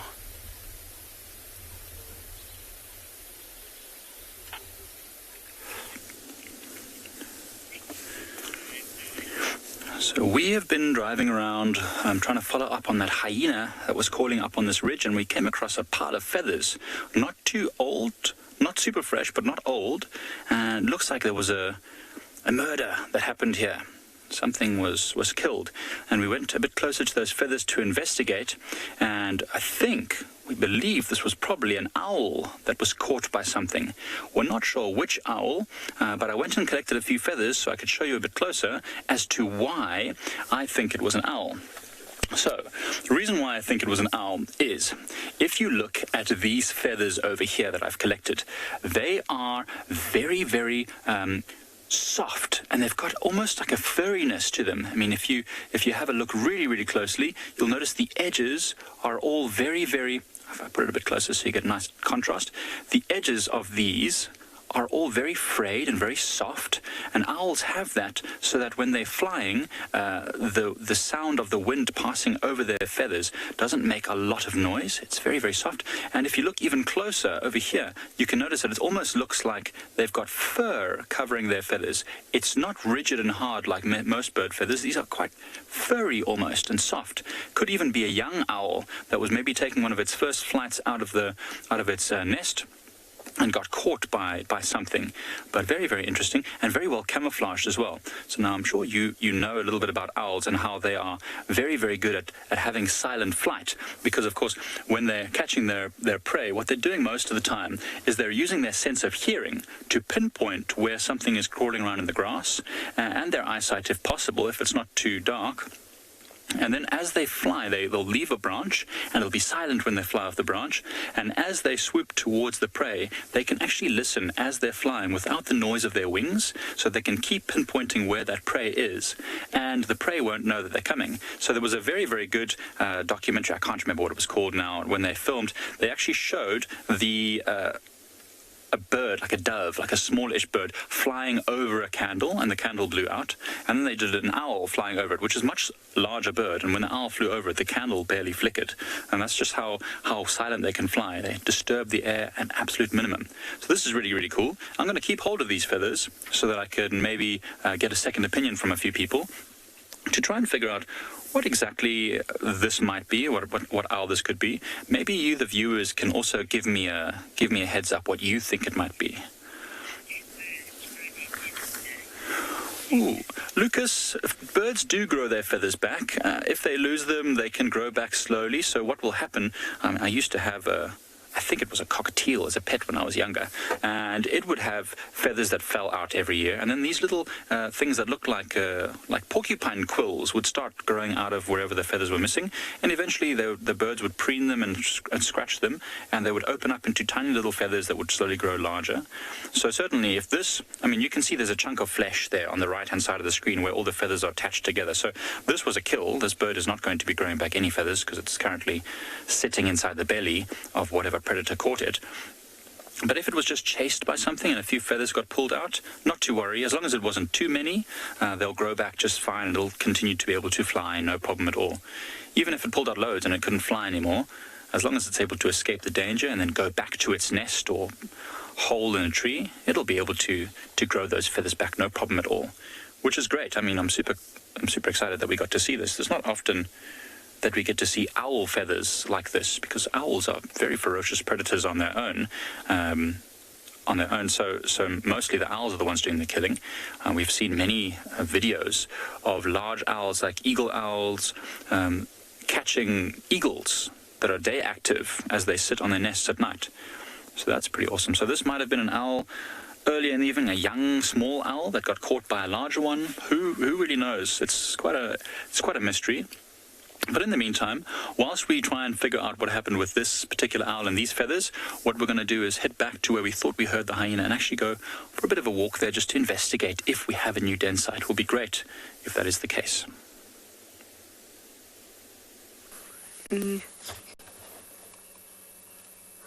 That sounds very interesting. Now I've been diverted, firstly to this tree by a potential woodpecker that is now nowhere to be seen. But I can hear it. It's a bearded woodpecker. Oh, there we go.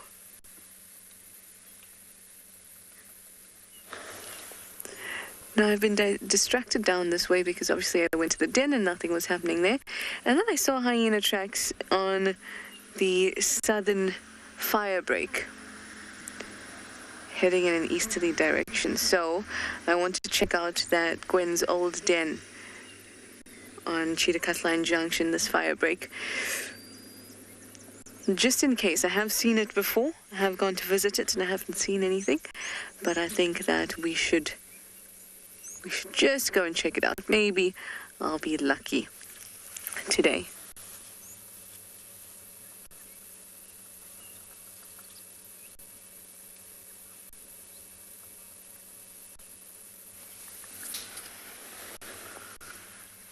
Colson, you'd like to know what the difference between a bull and a beak is? There's no difference. They're the same things. They're just different words for the same thing. Sometimes you'll hear bull more closely associated or more used more in relation to water birds and birds that have quite a large beak, but not necessarily. And if you look at bird books and bird apps, they'll be using both those words interchangeably.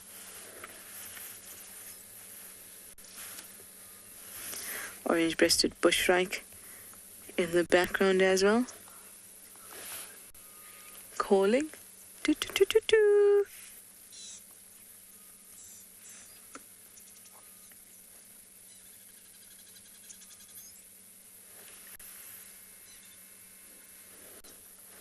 I'm so glad to see the birds out in full force.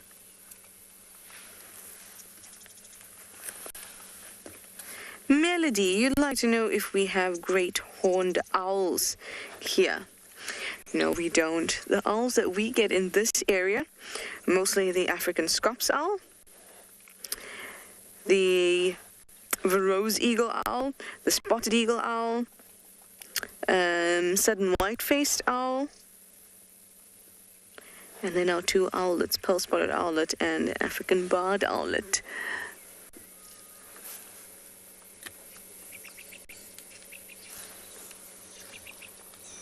So much going on in this tree.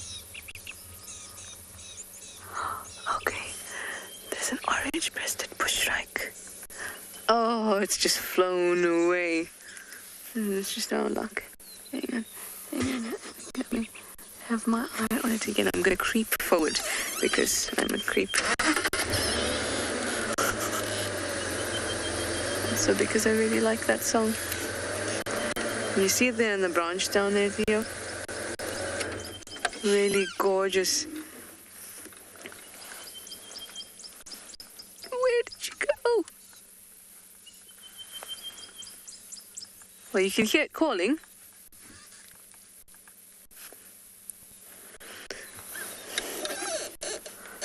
I've got to find it for you. Hang on.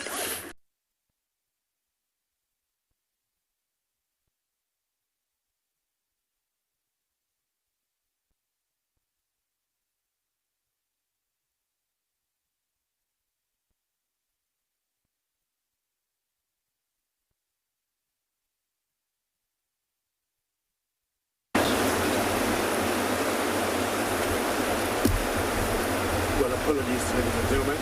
Some of these things will happen once in a while.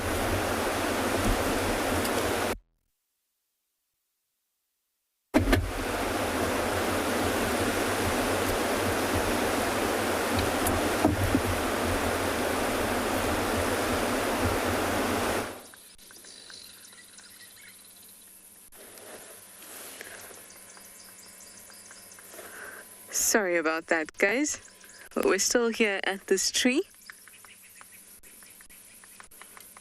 And we now see a shadow of a woodpecker, which I think is pretty cool.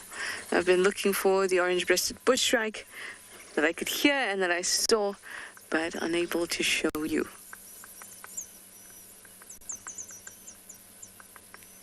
So nice to see all the birds out and about.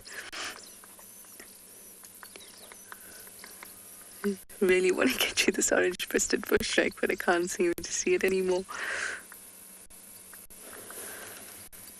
At least we have our shadow of the woodpecker. Let me go just a little bit forward, see if we can actually see the body. Let's try that.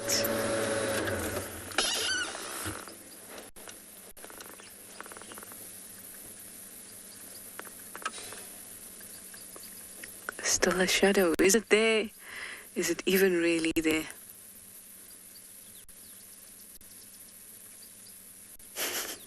That's very cool.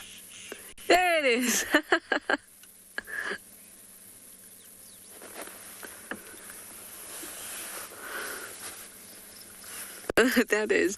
That is quite cool.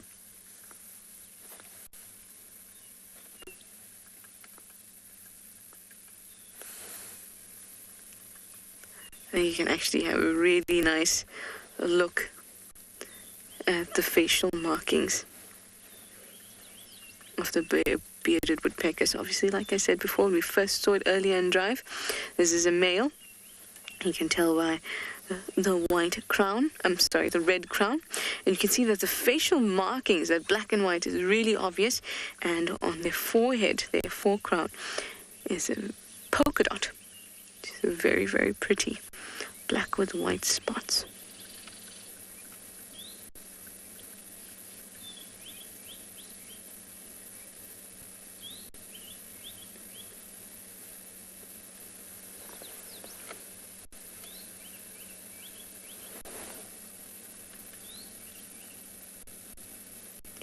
And there, it's awesome to see their tongue.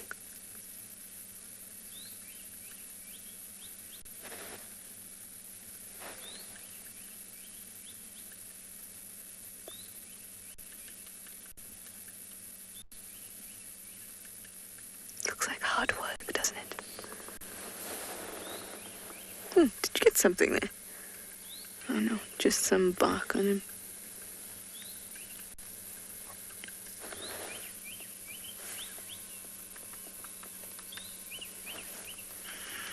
And the rest of the tree has gotten quiet. I was really hoping I'd be able to show you that bush shrike.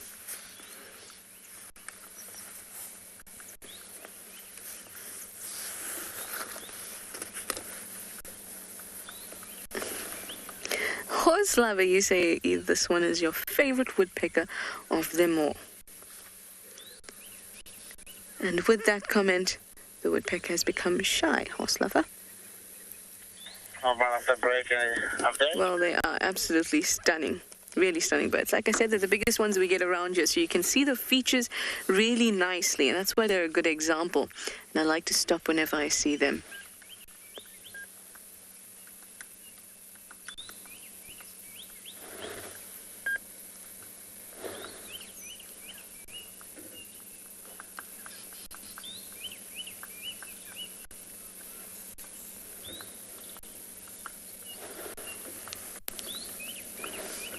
I think I'd like to move on and check out that old den. And then maybe Buffelshoek Dam. And then swing back towards the Gallagher shortcut from the north. Check if there's a space for me at Tingana. So many beautiful birds have come out to play. I'll stop whenever I see one that I'd like to share. Okay guys, welcome back to the Mara, and here I have found 3 lionesses and they are seriously on a serious hunt. We cannot see what they have seen, but looks like they have surrounded it. I don't know what it is, but definitely there is something. This one is moving towards the bush there, but there is a few, 2 more females. You see the other one further up. She's stalking that bush. We cannot see what they are going for. Remember, teamwork pays, and they're much more successful when they are together, and they are doing their best right now to go around that bush. We don't know exactly what they are going for. Remember, this is life. Talk to us, CGTN Wild Earth. That is the best, the only way to talk to us right now, because this is life. I'm so excited. I don't know if they'll be successful today. These are the 3 Owino girls that we saw the other day going for warthog. I don't know what they are going for today. Look at that. Look how she's moving. One step at a time, focused, ready to go for whatever is there. We cannot see what they are going for. I tell you, I don't know. Okay, she's walking much faster. I don't know if she sees it. The other girl is way farther ahead, and she's coming around, but we cannot see her. She's off the frame. Okay, she's running. We're gonna...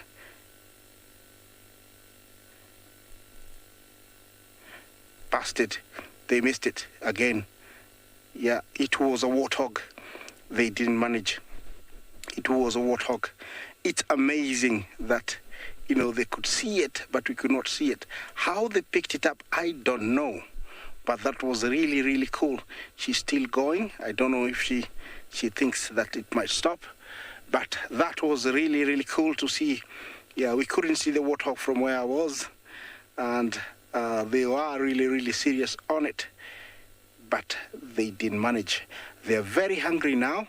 They haven't eaten for about 3 days, and now that they have missed, I think now they're even more desperate to see, to catch something. So I'm gonna wait for them, to decide if they're gonna rest or restart another new hunt. That was amazing, and that was live, and it happened just here in the Masai Mara, in the Mara Triangle. So exciting. I hope you're enjoying yourself.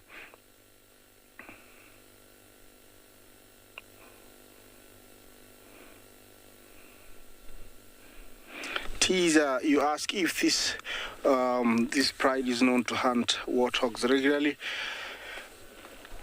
There is a season they hunt warthogs. When the big game is gone, they depend on warthogs because warthogs are resident and they don't go anywhere, and they can provide a meal whatever they need. They need one. So they hunt them this time of the year when all the big game is out of this area. They depend on warthogs. But come, the migration, when the zebra and the wildebeest are all here, then they can change and go for larger antelopes and zebra. Yeah, looks like she's a bit tired. She's panting. You can tell her mouth is open. She's trying to locate her sisters. There are 3 of them, and one has got a very pale color. You will notice that when they stand, together. I don't know if we can see it. Oh, there she is. There she is. She's very pale, this one.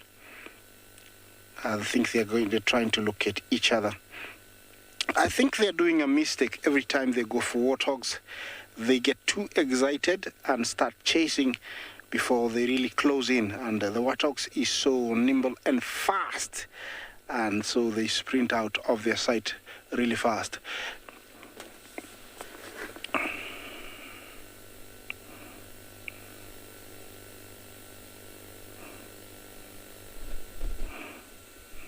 Ugana, you ask if they get more desperate when they lose. Of course they do. Yes, they get really into it. They really want to get something, and I think they normally ask themselves, what mistake did we do?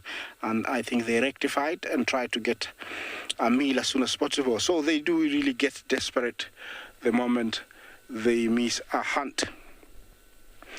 Yeah, they're coming to the area that's very lush, and it's always got a warthog or a topi, and I think they are going to restart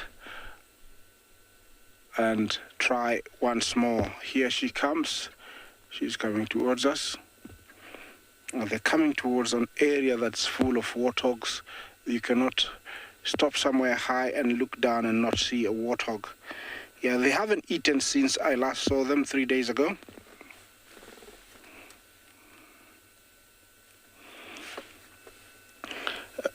Rick, how long can they go without food? They can go for up to 8 days without eating, 7 to 8 days without eating. But then they're very desperate when they reach that. Yeah, but after eating a good meal, I've seen a lioness go for up to about 12, but they need a meal at least every 7 days without eating one. They're coming, and they are very determined. So I'm going to reposition so I can see where they're heading if there is something.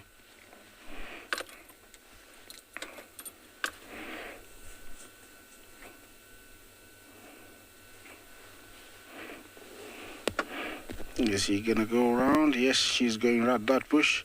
You can tell that she's very careful every time she comes on higher ground when she's looking down so nobody sees her. And she is looking down now. I don't know if she sees anything. Remember, those eyes are like binoculars. They can see quite far, and actually they can even tell what they are looking at. So when she goes somewhere high like that, she uses the high points to survey what is around and what they can go for. It's amazing how they can see very tiny little things in the bushes that we can't see.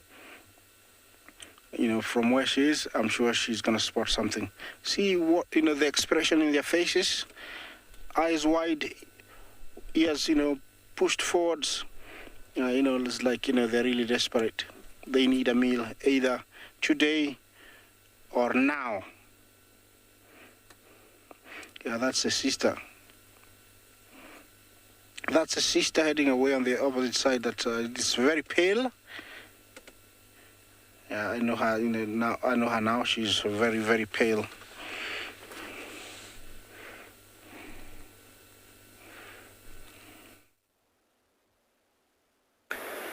Now, that's the challenge of losing migration, or the migration moving back to Serengeti, because when they're here, it's always very easy for these lions just to turn around, and very easily bring down the wildebeest, like you're seeing in the background there.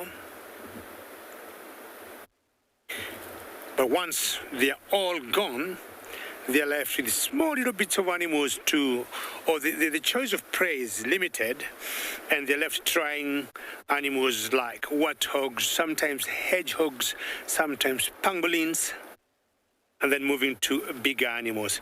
Now, this is the herd that was in the water, came out, and very quickly moved out to those thickets. So seeing there, but I think the trauma has gone down from what they went through trying to cross the river, and they're slowly showing signs of wanting maybe to give it another shot. She's quite a good herd, quite a good number of these wildebeest, but it's still got so many of them in the thickets there, because in those rocks, not much, I would say, they could be feeding on. They just need to come where we are.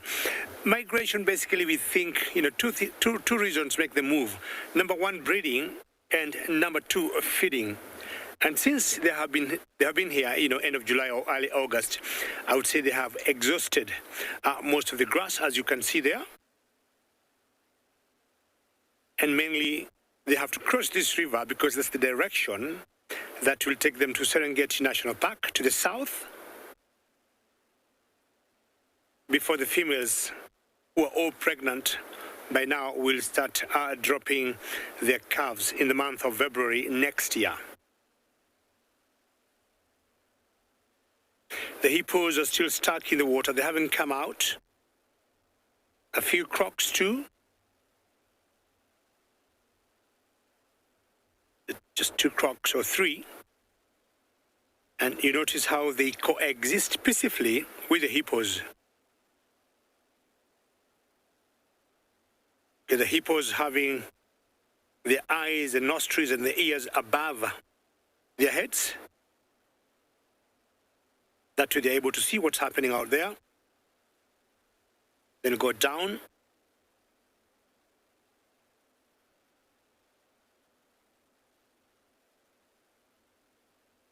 Then once in a while, they'll be up for a breath. 3 to 5 minutes. That's the time they take before they come for fresh oxygen. But times they've been known to go for up to 10 minutes, depending on what is outside there, should there be a concern of a predator. While hippos went warms up, I'll be happy to see out of the water as I wait for the wildebeest to come down. Well, we have some impala that are sitting very, very comfortably. Don't they look great? Everyone's pretty happy. They had a slight moment of alertness, but then it all passed quite quickly.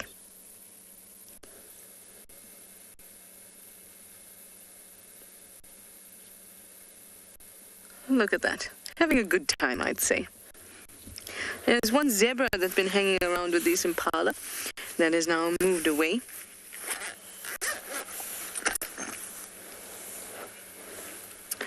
But that's okay. We're going to head off towards Buffelshoek Dam that we're not too far from. And hopefully there'll be some elephants splashing around. Not my tools. We are so lucky. We had reports of lions following a herd of buffalo close to the northern boundary of Pride Lands. You can hear other vehicles. We're right on the boundary, so there are other vehicles here. These lions look like they were interested in the buffalo, but they seem to have rested for now on a termite mound, and they're just waiting to see what they might do next. They're looking towards our boundary. I'm hoping that they turn around and come back into Pride Lands. They're right on our boundary right now, but it's amazing. There's a whole group. It looks like maybe 3 or 4 lionesses at least. We can only see one for now. There's another female who is on the other side of our boundary. She's just right now. Sorry about all the vehicles are going to go past in a second, but this female here is lactating. It looks like she's maybe lactating. Oh, goodness gracious me. There you go. So this female here, she's just moved off a little bit and sounded like she made a low alarm call, or not alarm call, like a contact call. So she might actually have cubs somewhere in the area. We're not sure, we're not 100% sure. But she moved off, she made a small, low contact call, and then she sat down there. It looks like she's looking back this way. She might come back towards us. I hope that she does. I'm not sure what pride this is either. There are at least 4 lions here. She's a beautiful young lioness. When I first saw her, I thought it might have been Lagatha, but she's lactating, so I don't think so.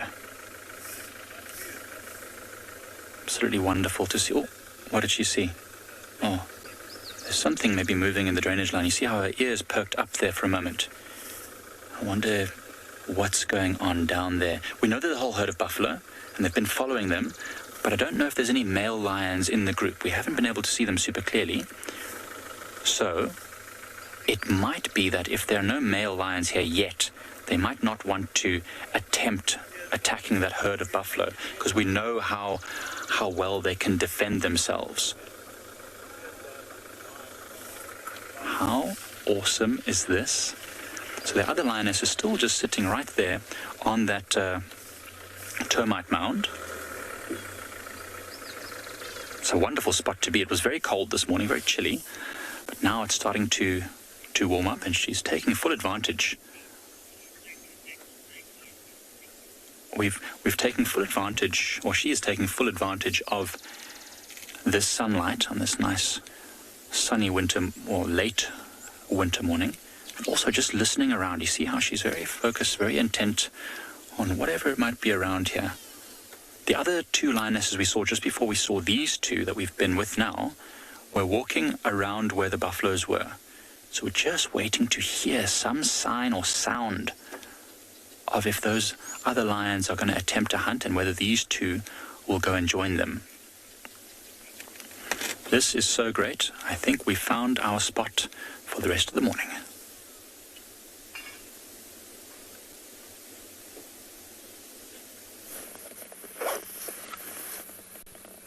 Still with these lovely impala, because I have an impala horn I wanted to show you. I promise I didn't take it off an impala, I found it on the road. But here you can see that he has a great example of some stunning horns. Here's my horn. This is horn number 2. I have had one previously that I did find, and this one is quite long. I would say this is about almost 50 centimeters. You can see the ridges along it. Now, apart from these ridges, there's also these much thinner ones. Can you see that? And that all of this creates good friction for when the animals are clashing their horns together, so that you don't get them slipping and things like that. And it actually fit quite nicely between these ridges. Now, if I turn it and we look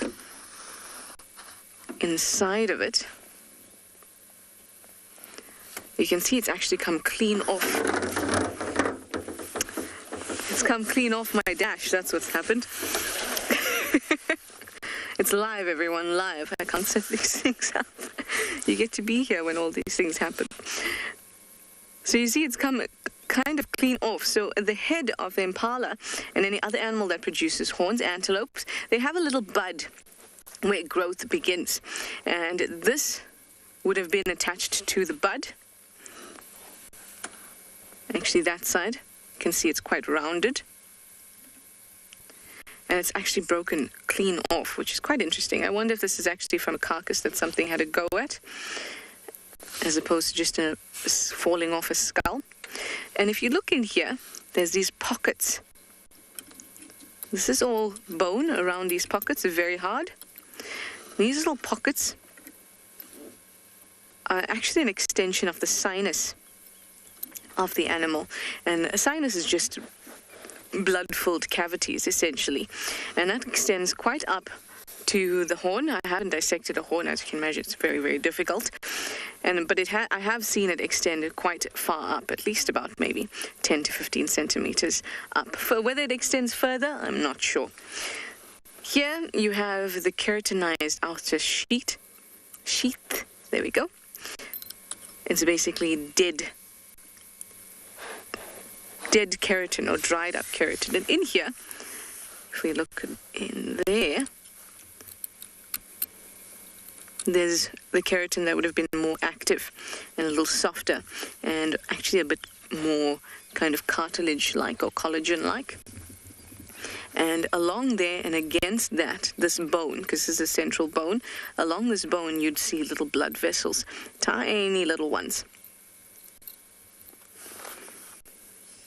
And these will actually continue to grow throughout the animal's life. It's just that the growth becomes slower and slower as the animal grows. Isn't this a beautiful specimen? I think it's stunning. Let's make sure it doesn't roll off. I think it's really lovely. Gorgeous curve to make that lyre-shaped horns that impalas have.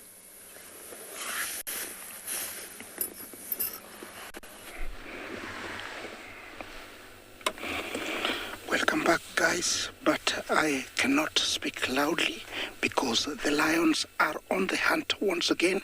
It is very intense right now. They have surrounded another 2 warthogs, and you can tell that one is flanking the warthogs from the bottom side, and she's quite a distance away on the southern side. There is one very close to me, and it's moving. You cannot see it. And that one now, you can see, she's really on the stalking mode. So I don't know what's going to happen. Let's hope, they're going to get a meal. She's moving in now from the southern side, and there is one from the western side. I am actually way on the western side, and they're all moving in now. See, this one is coming from the western side, and it's the closest one to the warthogs. So any moment there might be a hunt happening. Let's wait and see. She's really close. We're going to have almost her and the warthogs on the same frame shortly. Let's see. Are they going to make a kill or not this time?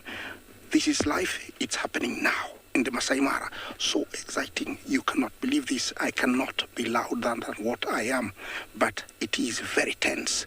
She's down on her haunches. The warthogs are only 60 feet away.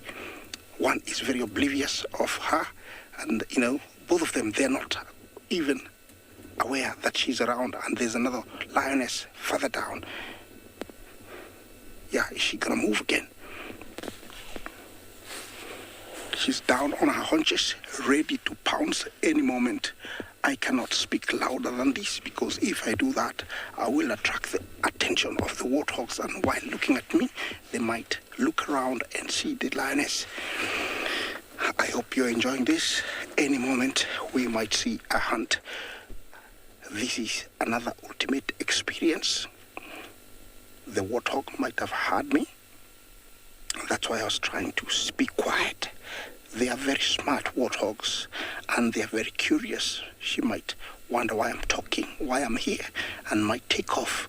Remember, the lions have to eat. It might sound cruel, it might sound like I'm happy, but the lions have to eat the lionesses, and they work so hard. This is when you see the other side of lionesses, when they get really serious and they get into business, and they mean business here.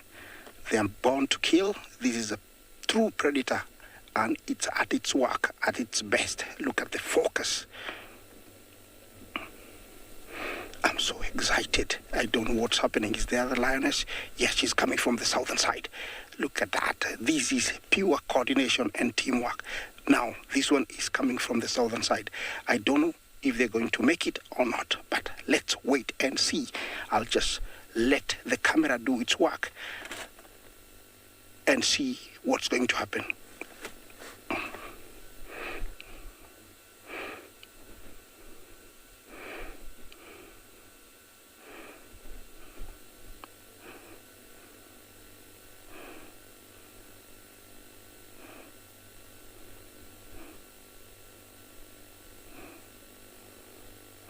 KD, You ask if their hunting techniques develop over time. Of course, it's like wine.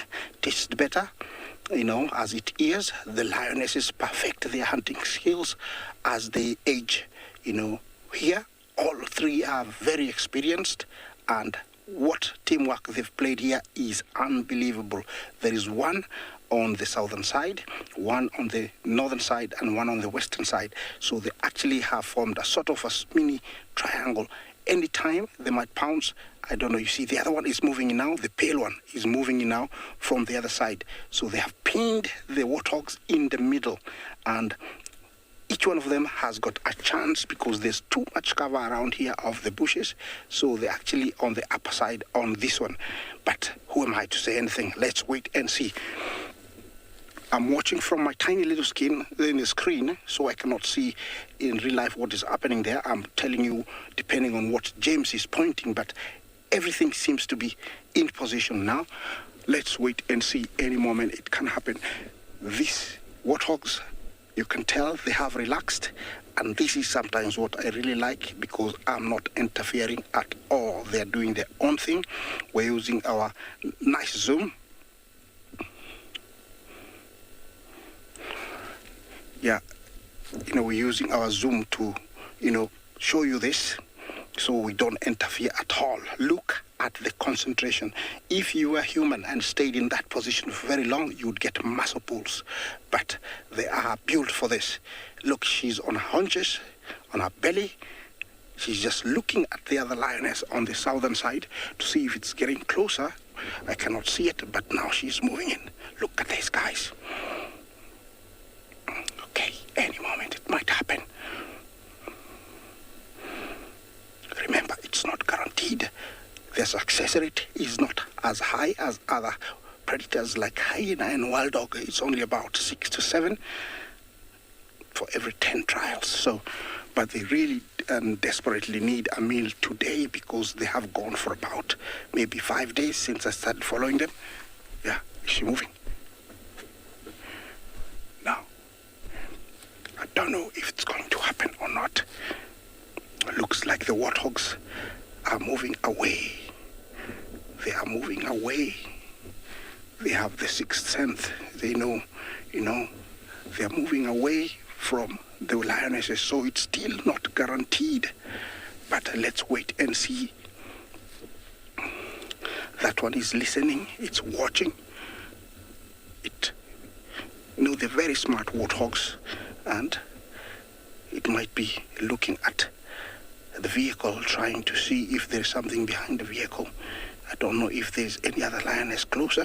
Yeah, there she is. She's coming in. Another lioness, the pale one, she's moving in. Yeah, still not very close though. Yeah, let's wait and see. Once they're in the same frame, then it's very close. That is a predator's serious stalking mode, and anytime she might go if she thinks she's close enough. Very exciting. Very exciting. Okay, she gonna go. Where's the other lioness? It's over here. Yeah, all of them are in position, but the warthogs have moved slightly off their target, and anything can go wrong now. If the warthogs decide to run towards in front of me, then it's done. There's no more hunt. Once it goes behind that bush, she might move faster. Look at this. This is what I was expecting. Yeah. If it goes behind that bush, the lioness is going to move in faster. Now they're in line, I think. Okay, there we go. Is she going to move in?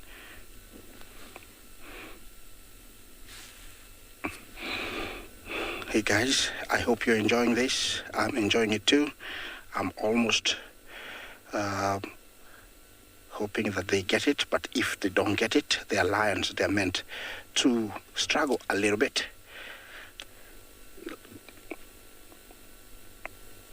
Let's wait and see. If it goes behind that bush, she might come running. That's what I'm waiting for the warthog to go in front of that bush. It means it will be behind, the lioness will be behind, and she might come running. This one is the target now, according to what I see here. Looks like that one is the target. That is the pale female, and she's only about 60 feet, maybe 70 only. They are sort of in a triangle, but not a perfect one. If they were in a perfect one, one would have chased. The only mistake now that would happen here is for the warthog to run towards one of them. Then it's done. Okay, look at this. The warthog is moving deeper into the triangle, which means not very good for the warthog. Oh dear. Yeah, if it goes more right, it's going to pull the other one, and chances of both of them being killed increases. But if he moves all by himself, it means he might be the only one. Who am I to say anything? It's very exciting, guys. I cannot predict anything. It's still not guaranteed. Remember, this is nature's at its best. Both of them are in struggle for survival. The warthogs need to survive, and the lions need to survive also. But over here, situations are 50-50. They still, in a distance where they can run away, the warthogs, and they're very good sprinters, and especially when they know that the lion is in pursuit. Yeah, they are listening. I think they can hear me, but I don't know because I'm quite a distance. But hopefully, no, they're not hearing me. But you can tell this. They can sense there is something. Yeah, very much like our domestic pigs. They are very smart. Oh dear, this is not very good for that warthog. If it moves further, it means it's getting deeper into the trap. Yeah, that's what we don't want. And when it does that, it's going to pull the other warthog, and I don't know.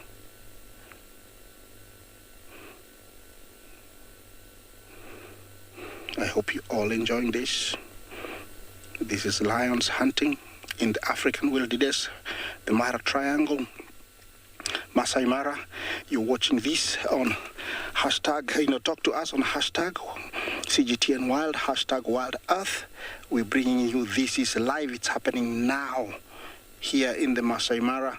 The weather is perfect. It's cool. It's not hot at all. Perfect for lions hunting. And also, there's no wind. Look at this. It's moving towards the lioness. Is it going to happen? Is it now? I think that is an added advantage to the...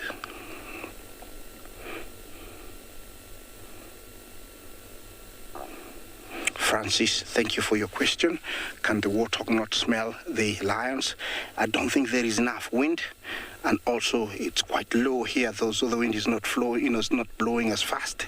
Yeah, the lioness from the western side, my side, it has moved slightly forward.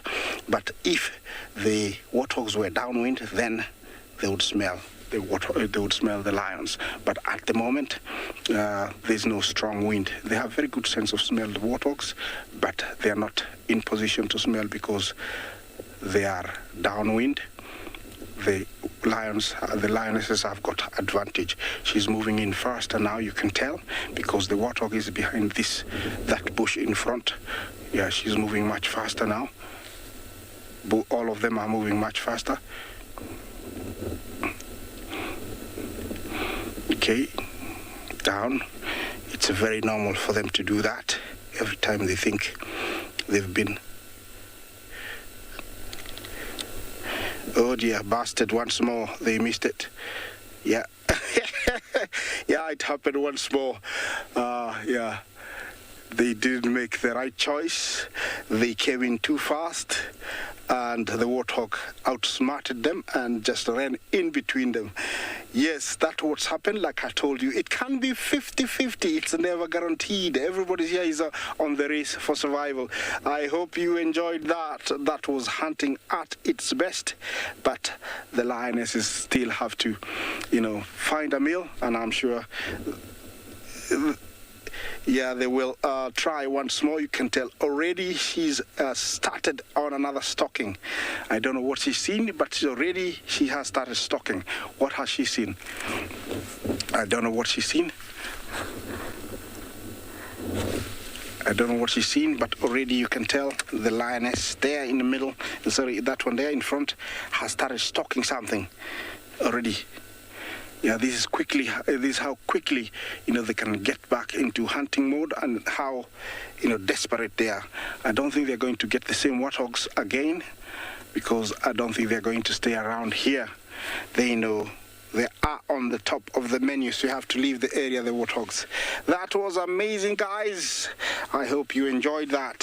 For now, I think the lionesses have to think about what mistake they've done, but as I said, it is not guaranteed, because the warthogs also are very, very smart, and they don't joke around. Once they feel they're in that threat, they'll move out of that area as fast as possible. The lionesses are on the look already. You can tell now they're even more desperate. This is the second try they've tried to get warthog, and they have missed. So they are going to start on a new hunt.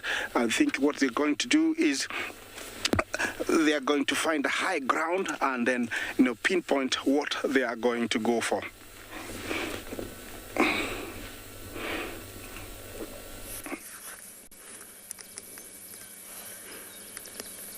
Here we have an animal that very seldom needs to find higher ground, being so tall. It's here at Buffelshoek Dam, which is quite nice to see. It was on the dam wall, and now you're moving off. Into the thickets. And we do have a lovely hornbill that's stopped just there. Thank you, hornbill. I'm not sure it is a Wingston churchbill, the hornbill that often tries to get our attention. But I have seen a Burchell starling out here that seems to have taken over from that hornbill's job. Oh, it's lovely. It's a red-billed hornbill. Let me see your bill, hornbill. Yes, there we go. Wingston was a yellow-billed hornbill.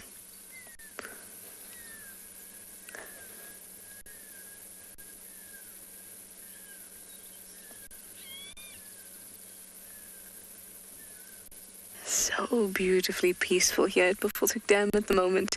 I don't see our hippo,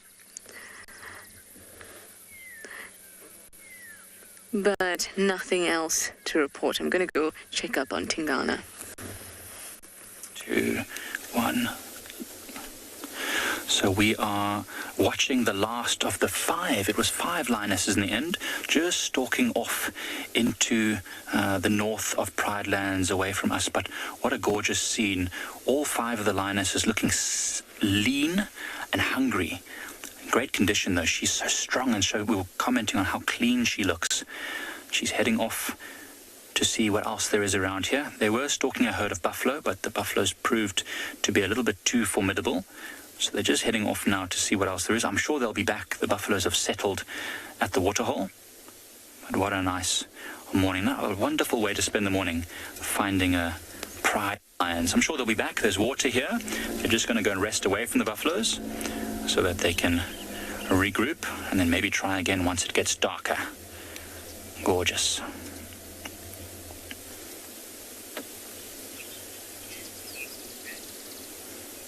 Last views of her as she disappears. She's very far from us now, probably more than 100 meters or so.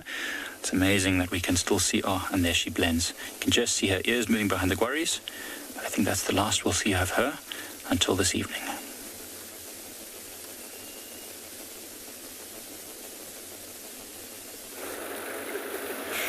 Well, the lion walking away, but for me, my wildebeest are coming closer and closer to the river. Now, just wait and see where they are. And this is not the same herd I was talking about, but a totally different herd. Not sure where it came from, but it came running, as you can see it. Now, they came very close to the water, stopped like horses, braked like a car, and then they are just not turning around and around and around, and they're like, yes, we are already here. What next? They have blown so much dust. If you see dust on your screen, it's because of those wildebeests there. Now, this ones determined to do like the group we saw before, or are they going to stop right at the water? Let's watch. There they go. All right, we're different, not like the other lot. We can cross it, we go through it. Did you see a crocodile? Maybe yes, maybe no. See the dust they're blowing up there? Remember Ali was talking about how they churn the soil with their hooves as they move. So you'd imagine thousands of these animals multiplied by 4, how many hooves and the good job they do. Then plus their droppings and the rain's coming, then the savanna will remain green and fertile forever. Now the group behind there is a bit serious. I think they're going to cross. Let's see. Come on, push the head. Pressure, pressure. Once in a while you'll see a swift fly on a screen. Some of these swifts have been known to leave while flying. They'll catch some food or some dust particles in the air. This is a bigger herd than the very first one we saw, because the first group was split into 2. So this is a brand new group. But something tells my heart, if they're going to cross, it will be double exciting crossing than the very first one we saw. My estimate is like 3-4 times as big than the first group we had before.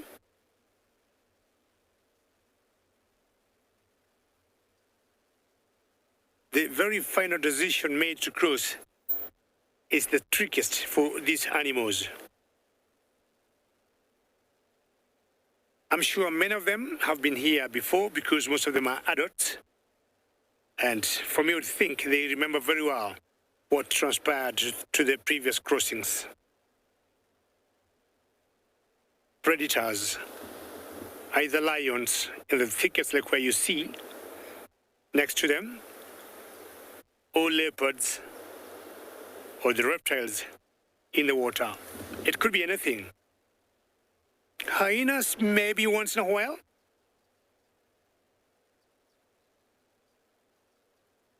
But the predator that takes the biggest advantage are the lions.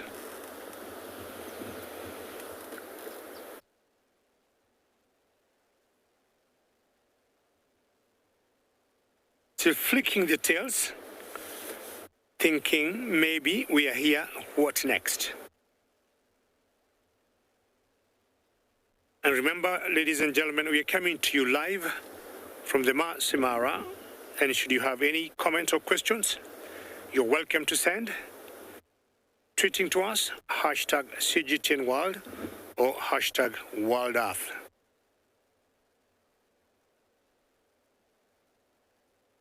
The migration could be anything between 1.5 to 2 million animals, but the biggest number is always of the wild beasts.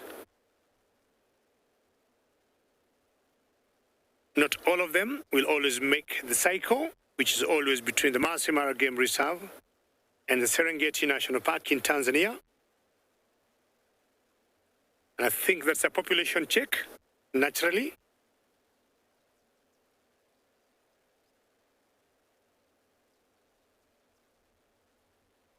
Only elephants will cross the river at ease.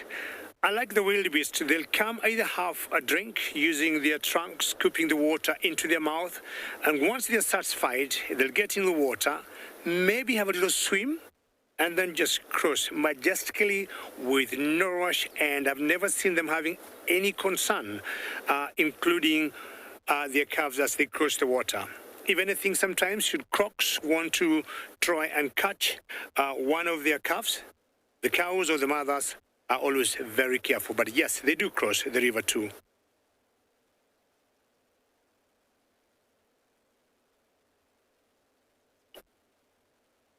Everything to me, it looks right for these animals to cross the river.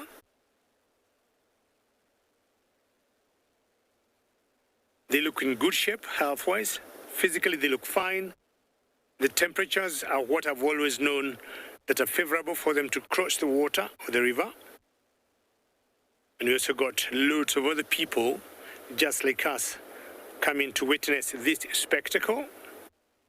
It's always breathtaking. People coming out all over the world. And you can see the masses of these animals building in a single file, heading towards the river.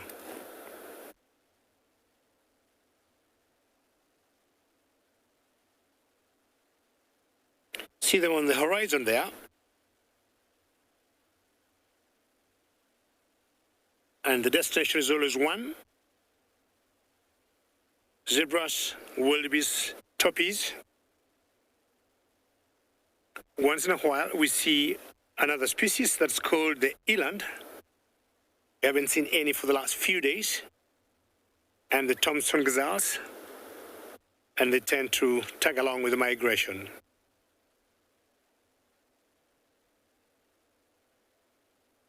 So currently, what we're seeing there, we got wildebeest and zebras and toppies. And I'm sure you've been following us and listening to us. I would want to ask you a question. Of those three species, which one do you think has an ease crossing the Mara River? Which one do you think will cross efficiently, seamlessly, without any concern between the wildebeest, the zebra, or the toppie?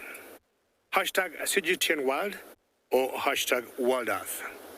Let me hear. What do you think?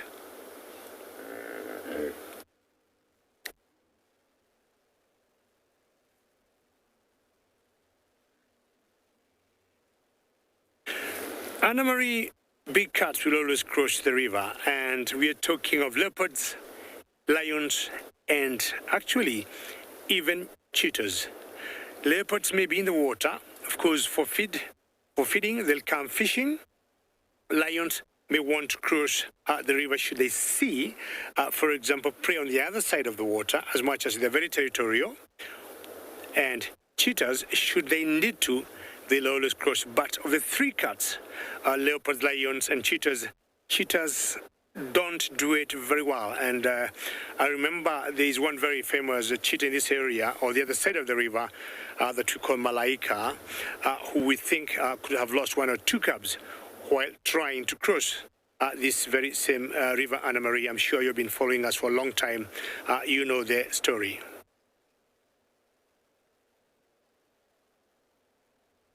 Come on, wildebeest. Now the dust is settled down. We want you to make that important decision and just cross. You have no choice. You just have to do it.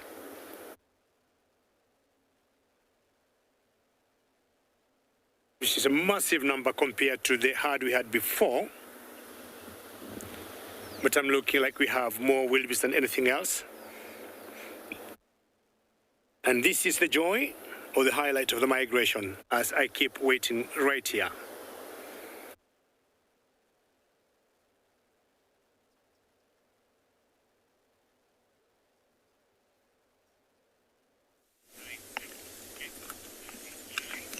And this is the buffalo herd which those lions were shadowing, and as you can see, it's a huge herd, about 50 or 60 animals. Great.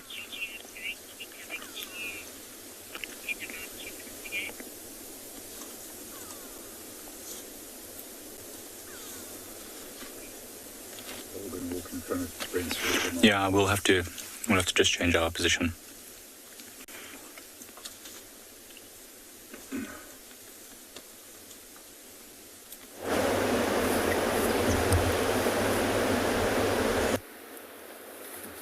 Well, ladies and gentlemen, so sorry about that technical hitch.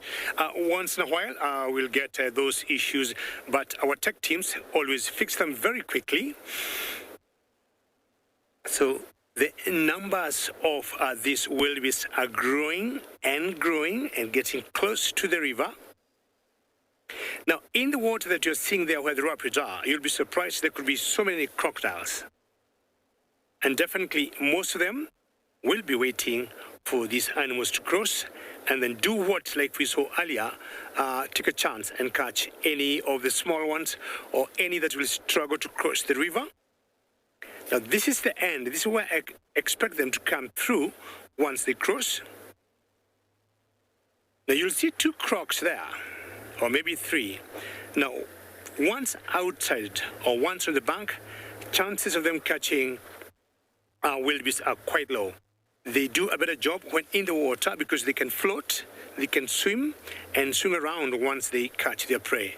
It's rather difficult for them to do the same outside the water. So the one we see there, for those of you who are not with us, was from the previous crossing that was brought down by a croc.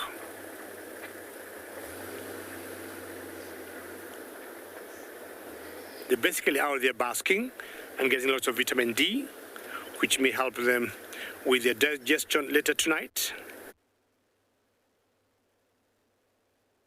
And the important decision for these animals continues to be made. Sometimes they have small little groups amongst themselves to make that decision. But the way I saw them coming and running towards the river, I thought they'd just come and straight cross, but not yet.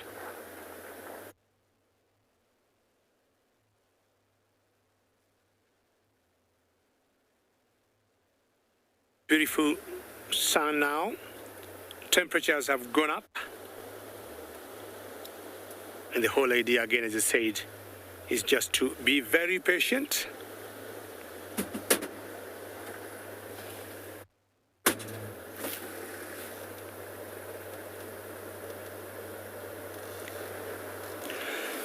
Charles, many animals will die when trying to cross the river, but luckily the cleaning crew that we got here do a very good job. If, say, the deaths are on the edge of the water, the hyenas ideally will come and eat that mess, if we would call it mess. But if in the water we have seen vultures, for example, they're very good scavengers that easily come and eat while these animals are still in the water before they start rotting. For now, I would say, so far, so good.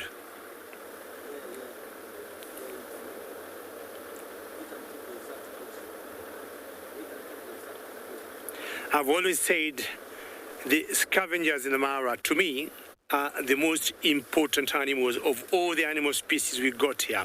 Imagine all these, maybe 2%, 3% of these herds trying to cross the river and dying, and all the others that are caught by the predators out in the savannah dying, and there's nobody to clean that mess.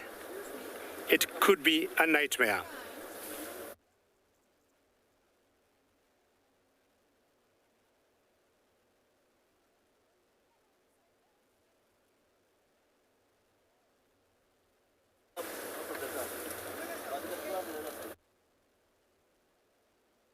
Not sure they want to take another direction or something. We're just going to wait here and see whether they come back. That movement of back and forth is very normal. They're making a U-turn or one big circle, remaining in the same place. Well, patience, and I am not going anywhere, crossing fingers for another crossing.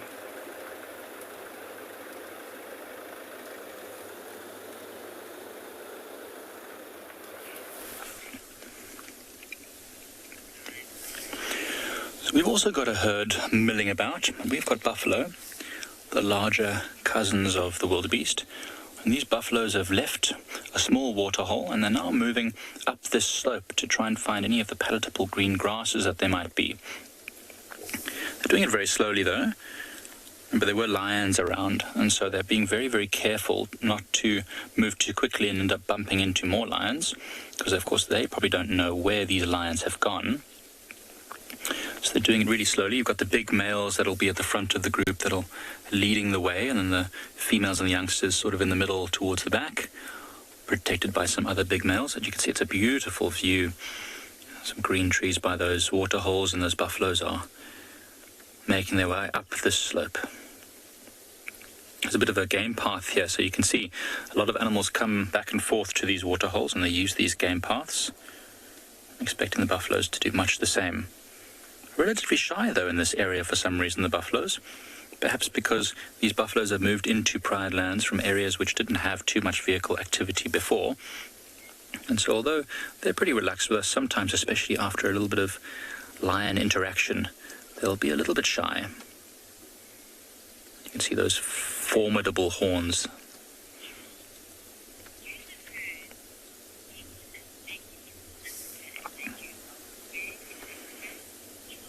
Charles, the herds of buffalo that I've seen in South Africa can vary greatly. In the Kruger Park, sometimes, especially at this time of year when water is scarce, you'll find herds of over 1,000 buffalo coming down to drink at rivers and dams. And then, in the good season, they'll split up into smaller groups.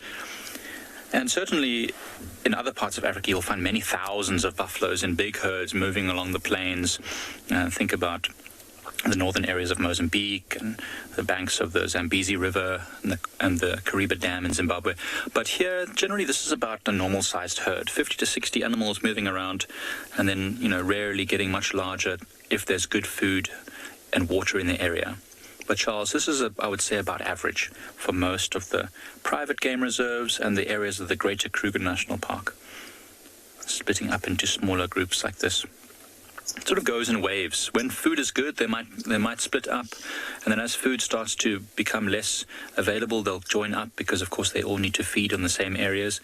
And then when food gets very scarce, like now, they'll find the group splintering again because the patches of grass just aren't big enough to support huge herds. So they'll have to sort of go their own way. Think of it as a nation of buffalo with many tribes, and the tribes come together or split apart depending on certain seasons. It was very interesting to watch. I never realized that there was such a social dynamic with buffaloes, but there really is. You've got the big bulls that lead the herds and the younger bulls that all fight for hierarchy and dominance, and the females and the youngsters who make up the bulk of the herds. And I said every single time, they're literally one of the most underrated of all the big five and all the animals in Africa. They are incredibly powerful, tenacious, resilient animals. They really, really never go down without a fight. And buffaloes are often the symbol of power for many tribes all over Africa.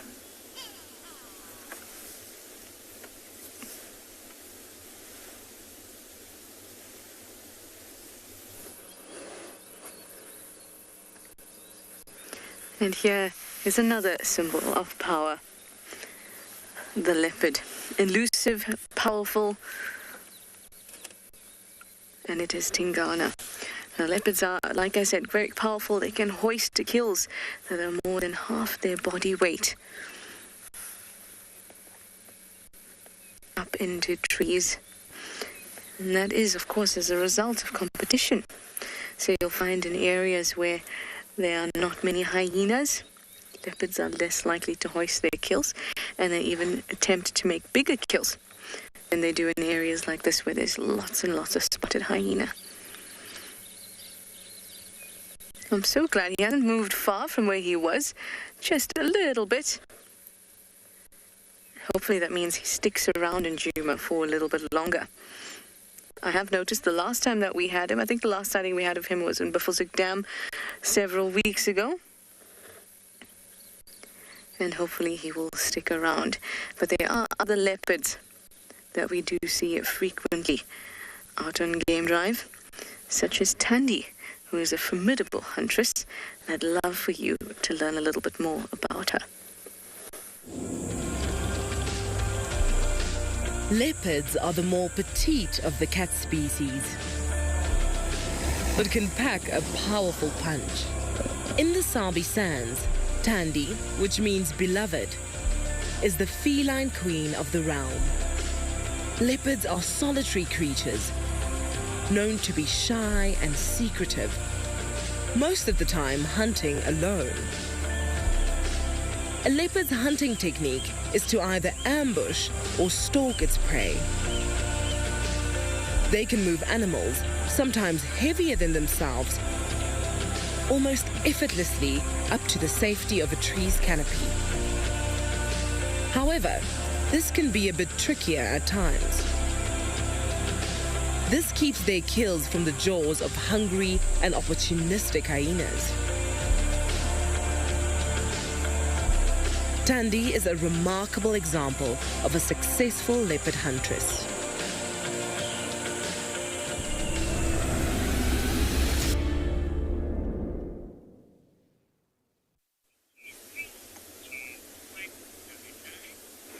So the buffalo is still slowly moving up this hill here. And this group, we had a question earlier about the size of buffalo herds, and a herd this size is often used for all sorts of things by all sorts of animals. I remember once, actually at Ngala, seeing a young leopard stalking a herd of buffalo. Now, of course, a leopard is not going to be trying to catch a large buffalo like this, but what it was doing is was practicing the techniques of moving in and around herds of animals, like medium-sized herds of animals, for when it does start hunting. And it was amazing. And eventually there was some young buffalo that actually trailed at the back of the group. And this leopard, I think there were two. I think it were the offspring of a leopard that was called the black dam female. Now, this leopard actually rushed forward and slapped a buffalo right on the bum, a young buffalo, a calf. And the buffalo freaked out, and all the others wheeled around, and the leopards melted away into the bush. They did that 3 or 4 times. They kept coming up. So it's amazing how animals, will play games like that. But, of course, a buffalo, as you can see, this one here is a powerful buffalo with sharp horns and, pretty good hearing and eyesight and a great sense of smell. So if that leopard wasn't quick enough, it could find itself in serious trouble. And many a lion has been killed by buffaloes cornering them or trapping them up a small dead branch or something. And so that leopard was playing a dangerous game. I saw that same leopard actually slap a hippo calf, also on the bum, which was pretty crazy. But we'll follow these buffaloes and see what else they get up to as they slowly make their way up this small hill.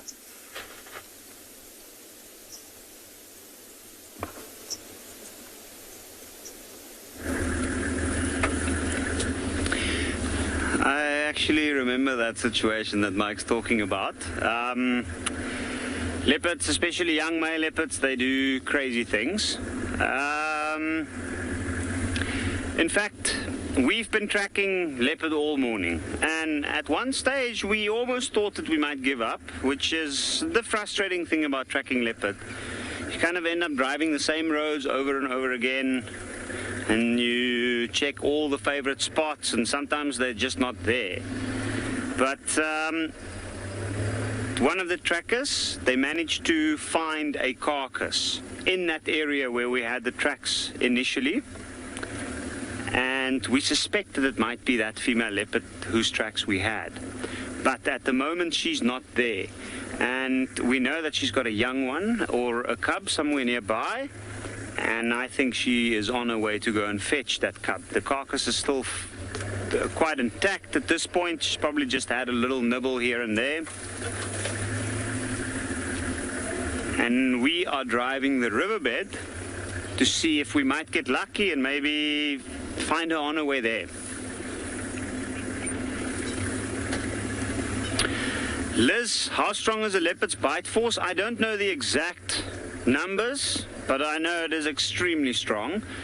Some people reckon for pound, it is the strongest out of the big cats in Africa at least. I know that a jaguar's also got a massively powerful bite, but I'm not sure about any particular numbers put to pounds per square inch or kilograms per square inch. But I know it's an extremely powerful animal. It can bite down on an animal as big as a fully grown male impala, even a female leopard, and she can drag it up a tree.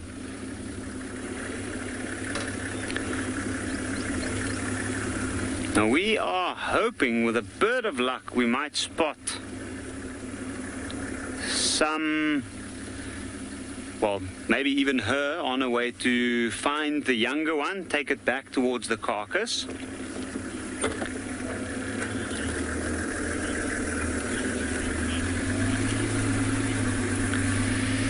Ribbon, do I have a favorite leopard? I don't think they belong to me, so that's difficult to say. I do like them all, but I have ones that I particularly like to view because I think they're quite pretty, and that is actually the leopard within this particular area. And because of administrative reasons, we refer to her as the Nyala female. But it's difficult to say because sometimes you don't see her for a long time and then you see another leopard, and I can't really say that I specifically like this one more than the other one. Even if I did, I still don't think that the leopard would care.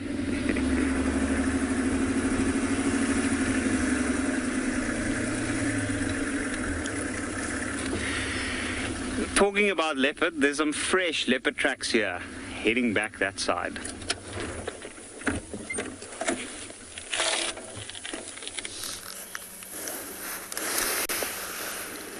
I absolutely agree. We are so busy picking favorites and choosing things like that to these leopards. They're just living their best life. As you can see, Tingana is definitely living his best life here. Just taking it easy. Not a care in the world. I'm so happy to see him like this.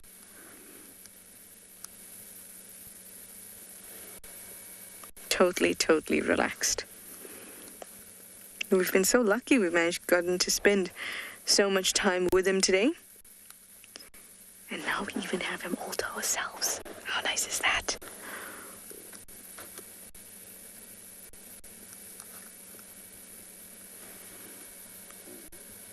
Passed out. Absolutely passed out. I wonder if the females in the area have sensed his presence.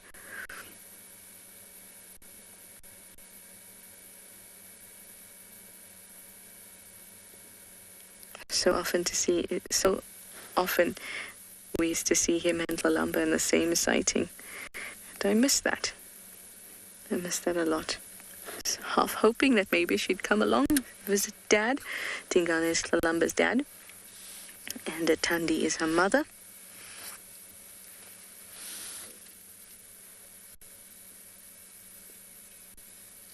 But at least we do have some sticks in the sighting.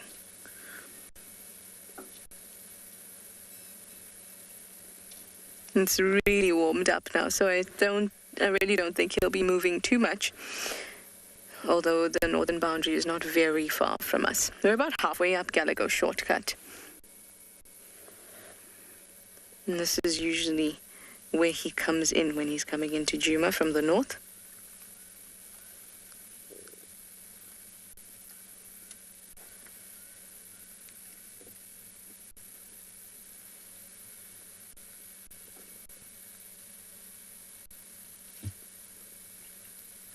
A very sweet face. There's been a lot of talk about whether Tingana is nomadic or is he becoming nomadic. Look, he even moved his ears when I mentioned it. I don't know. He's still roaming the areas that were included in his territory, if at all he no longer holds this territory. He's still roaming the area. Last time we saw him several weeks ago, he was scent marking. So I don't think so. Tony Tail, you'd like to know if Tingana has any cubs. Yes, he does. He has quite a few. Now I'm going to have to remember these. You might have to help me, but obviously it's Lalamba is one of those. Hosanna. Kuchava is not his, as far as I know. Shidulu is unrelated.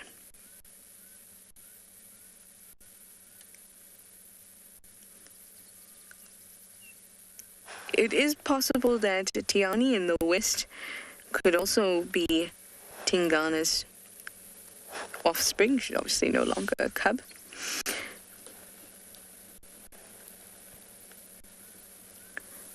There was Shongila as well. That was Hasana's litter mate.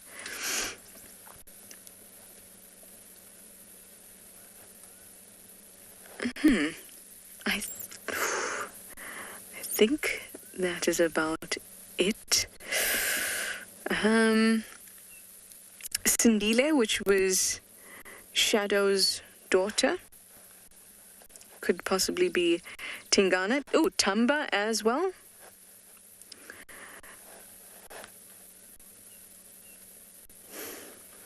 I'm sure I must be missing a few. Our leopard family tree is so extensive here in Djuma, but I think those are the ones that I can recall. And also, being a male leopard, he would basically go around and mate with whoever is receptive and try his hardest to have as many cubs as possible.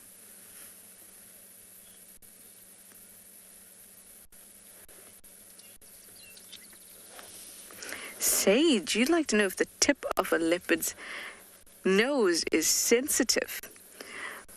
I'm sure it is, but I can't say that I've specifically read anywhere where it says the tip of a leopard's nose is very sensitive. But I would imagine it is, and I'm going to tell you why.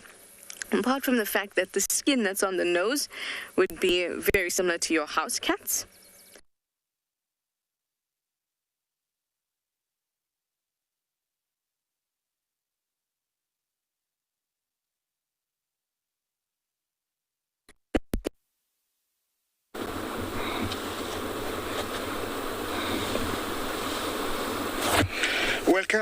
Welcome everyone. I'm at the river now and you cannot believe what I'm seeing. Hundreds and thousands of zebra and wildebeest, but guess what? They have a roadblock. So are they going to go or not? Is the urge to cross more than survival? There is a crocodile on the bank. What can I say?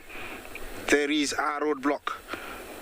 Is the urge to survive and go across, eat the grass across, more than the will to survive? That is one massive crocodile. So we're just gonna sit here and wait. Hopefully they will, come down and either come to the right of the crocodiles. I think if this happens, it's going to be one of the highest numbers we have experienced in this migration, apart from the deadly one they crossed on that, flat bank on the other side. This is the norm at the crossing, milling around, looking confused until one decides it is time to head towards the water. When that comes, it is chaos. There is pandemonium and all sorts of noises. When it happens, I don't know, but I'm here. Remember, talk to me. CGTN, hashtag CGTN Wild, hashtag Wild Earth is the place to talk to us. Questions and comments are very, very, very welcome. Yes, they are all over across there. Thank you, James. Look at them. Just a very good number. Remember, we haven't seen a wildebeest or a zebra twice, unless we're very lucky.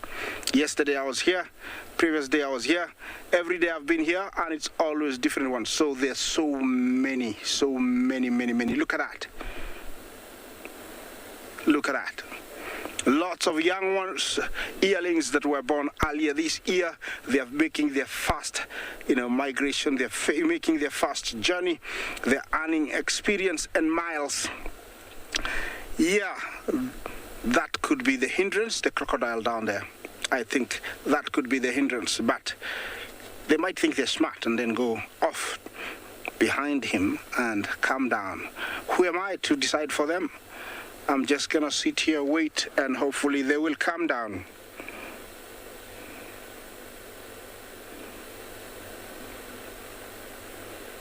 More, you ask if young ones get lost in the massive herds. Yes, of course.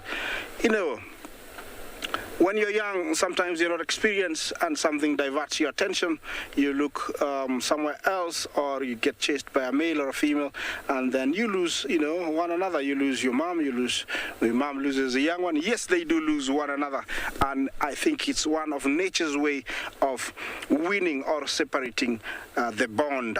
It is ruthless, but it is nature, and that's how it happens. well, I'm here seated. I have to be very alert because they can decide to cross anywhere, and if they do that, I'll have to be there in a very few minutes. Otherwise, we miss everything. So I have to be very alert. It doesn't mean that they're moving like that they will go forever. I tell you, one might stop and everybody, stops. Everything comes to a standstill and they turn around. So it's a matter of time now because there is so much movement. There is so much urge to cross. It's a matter of waiting and seeing. Yeah, it's a matter of waiting to see, when are they going to go across. But when it happens, I'll be here so you won't miss a moment of it.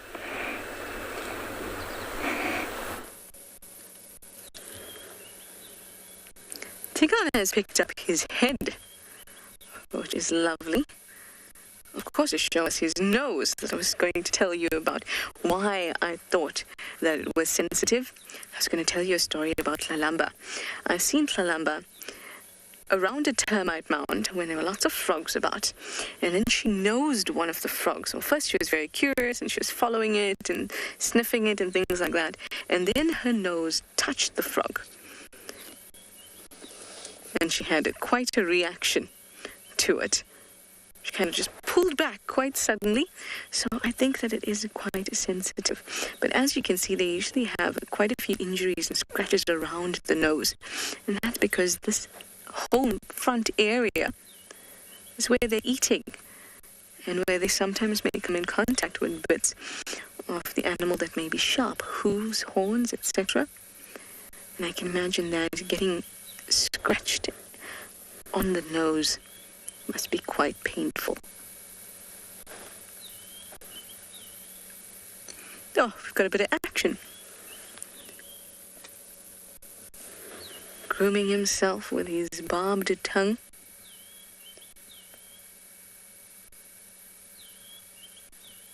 It's so barbed, you can actually use it as a comb, and he'd probably be picking up quite a lot of loose fur as he goes about doing that.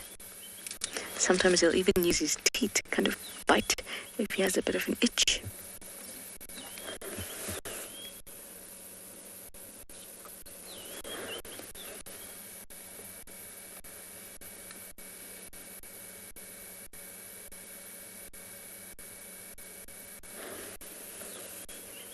He looks good, guys. He really does. He might even have a spot of blood on his dewlap. Oh, no, you're not showing me.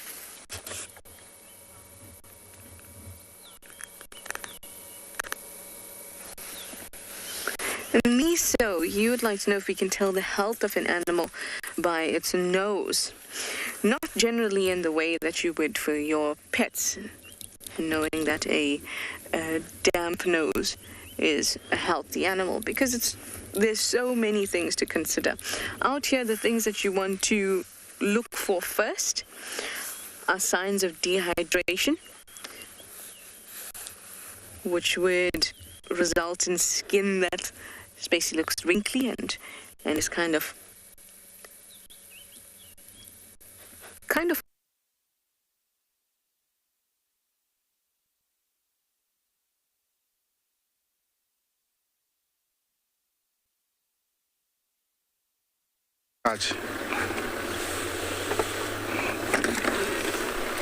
Welcome back, guys. I'm still here, and those are the draggers back there that you can see, and they're staying still.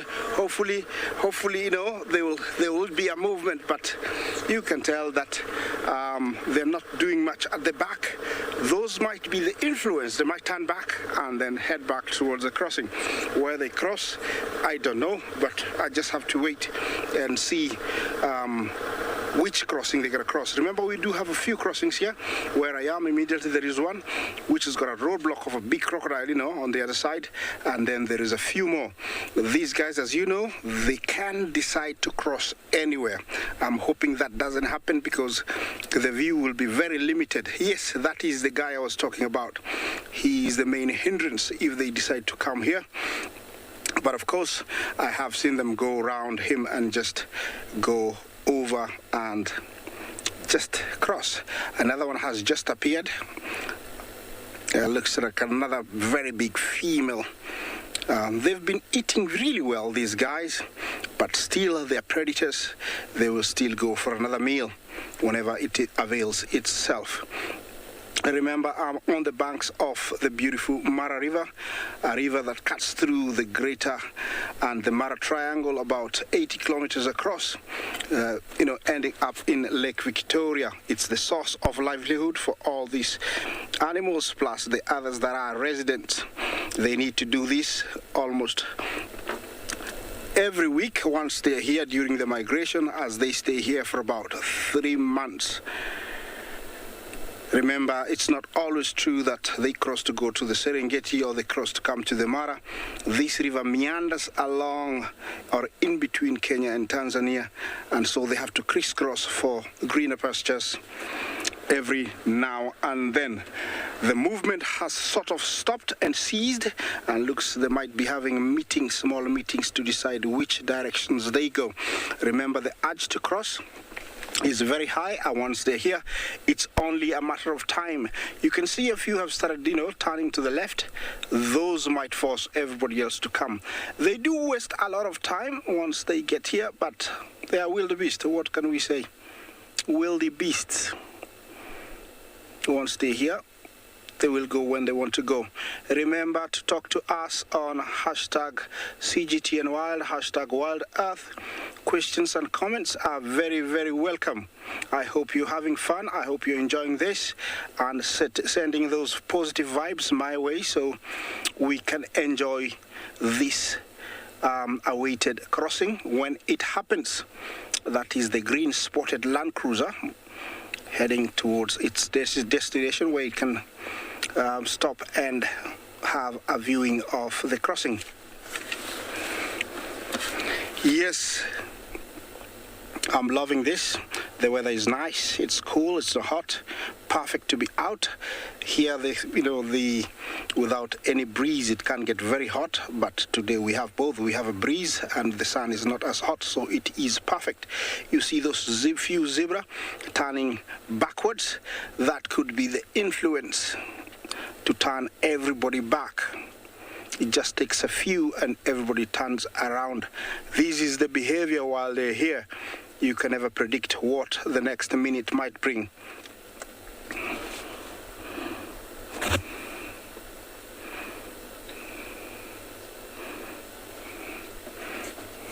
Marlo, thank you for your beautiful question. You ask if there's any disease that the wildebeest could carry over. Not at the moment, not of heard of recently. They do have a disease called tanning disease, and it's caused by a worm, a botfly, that lays its eggs on the nose, and then somehow the larvae makes its way up to the brain, squeezes the brain, and forces them to keep turning until they die. Or, of course, it's not lethal to any other animal, only affects the wildebeest. But they don't have any disease that they bring. Imagine the catastrophe they would cause, being all of them and the distances they cover. I think we'd run out of animals if they carried any disease. Look at that. It's like they are walking around and maybe making a decision as they go in circles.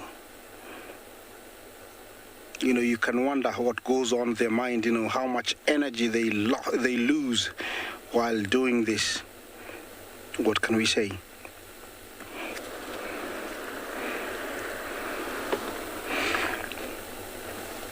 Yeah, as it gets hotter, chances of them crossing increase. I believe they get sunburn and decide, we need to get a little bit of cooling down, then they come down. You can tell the draggers, the tailors there, are still getting out of the river, but the newcomers who've gone around a big loop are coming back to the river. Yeah, I have to laugh sometimes when I see this because it's very interesting. They've just been in the river right now. I don't know if they think it's another crossing or what. They just gone through a round big loop and now they're heading back. I'm hoping eventually they will come to where I am because they're going to a crossing long ways up. they haven't, reached, the landing, spot where they get into the water. It's still gonna take quite a while for them to go there. They're still long ways away. It's about 1,500 feet from the water or more.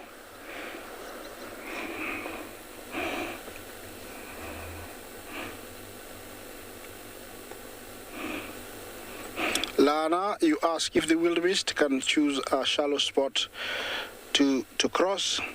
I think they might be a very smart one, or they might be lucky to choose that, because they follow where they've been crossing, and if they had a choice, they would choose. So I don't think they can. They always come to the same point every year. I have seen them here for many years. And so they don't choose. If they did, they would even use bridges. We have a few. So I don't think, they have a choice. They don't choose. They just come and cross in this ancestral, I'll call it, crossing.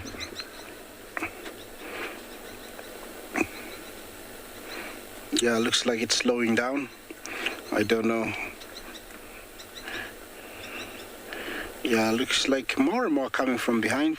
Sometimes the pressure from behind forces them to go farther. Let's wait and see. Don't you worry, I'm gonna stay here. If it happens, I'll share this live crossing. Yeah, it's very true, Isaac. Pressure sometimes makes the difference. And we have these water birds here, which don't need any pressure to do anything. Not feeding currently, but just sunning themselves, preening their feathers, making sure everything is good shape. See the small scratch they make. Birds that will always associate with water. And these are the cattle egrets and the sacred ibis.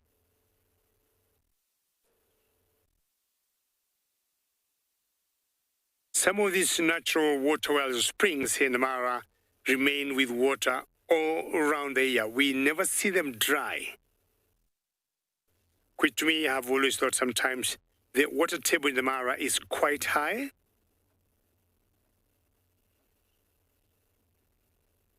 And we don't have any artificial water holes in the Mara.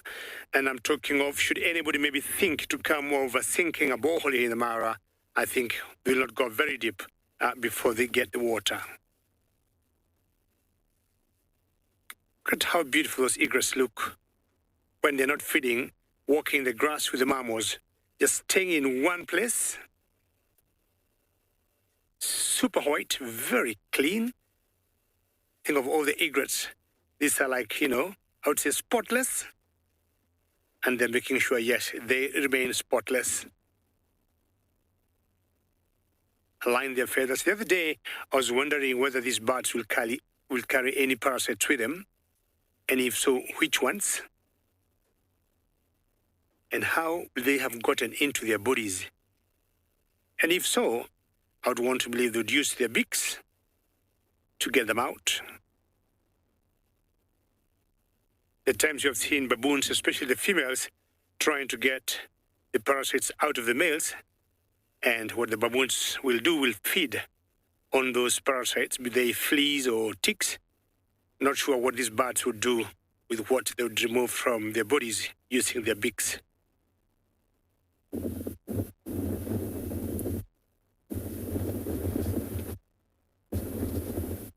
Some nice wind is picking up now.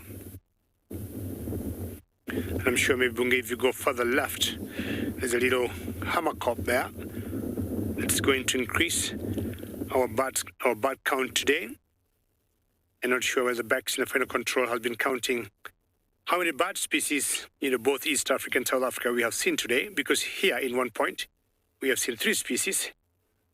The black duck one there is called the hammercop.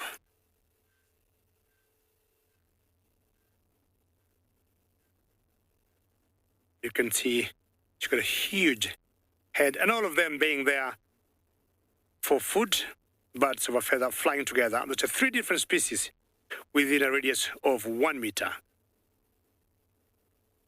Not sure they're competing for food or like there's enough for everybody.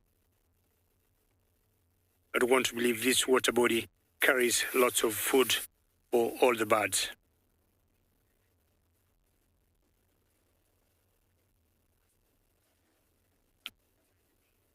Columbia, let's have a look at the ibis again there, the sacred ibis. And you're talking, of the colors. I would be surprised if they're any different.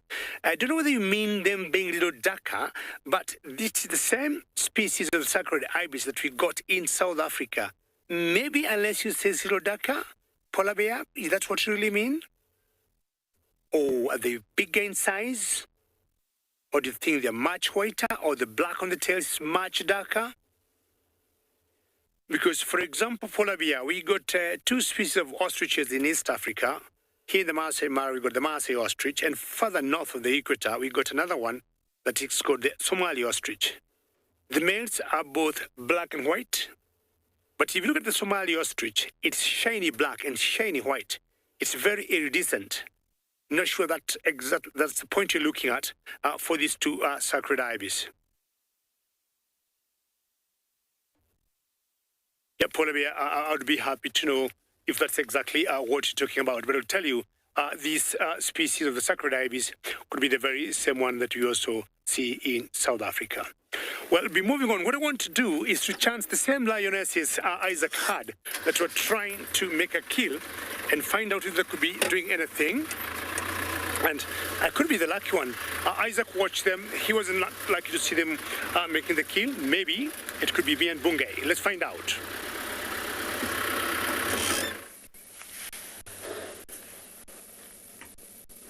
I managed to get a nice view of Tingana, and he's now sitting up quite lovely. Still feeling a little bit lazy. He kind of gave us a ring around the guari bush, and it ended up very close to where we originally found him.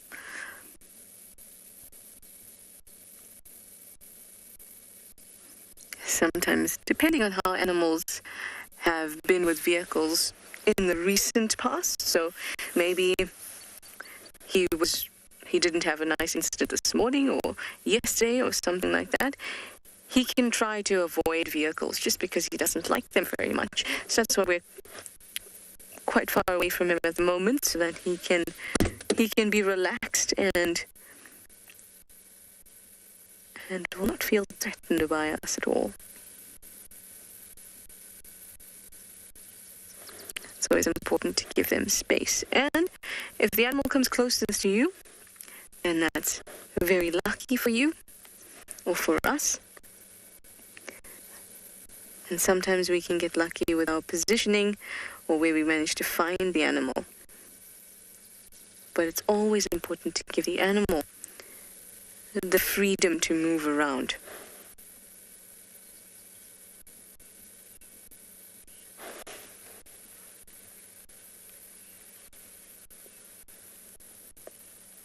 Chantal, you'd like to know if these predators are immune to snake bites.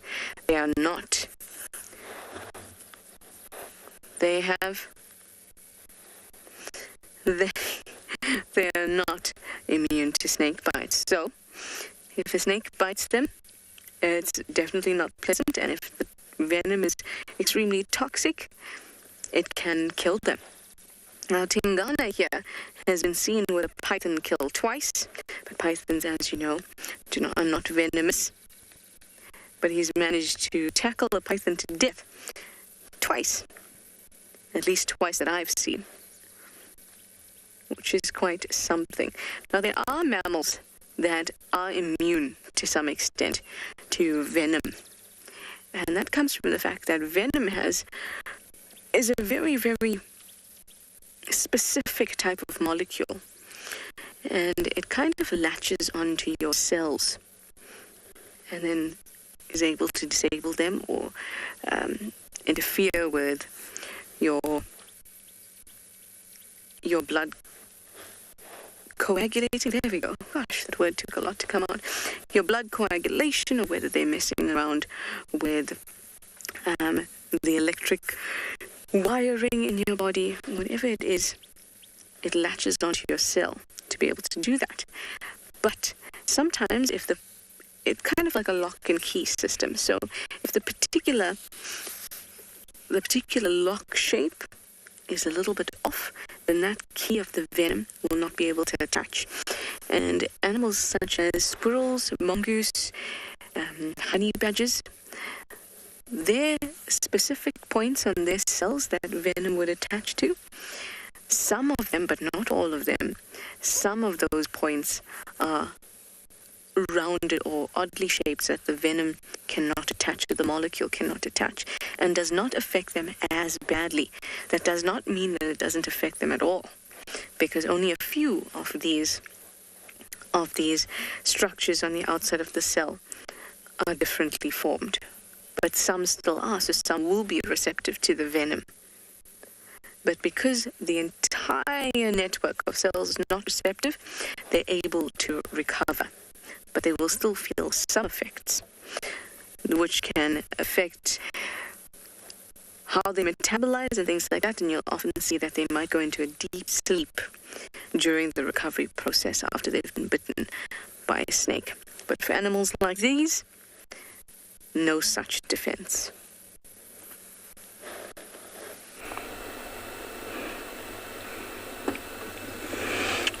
Okay, welcome back.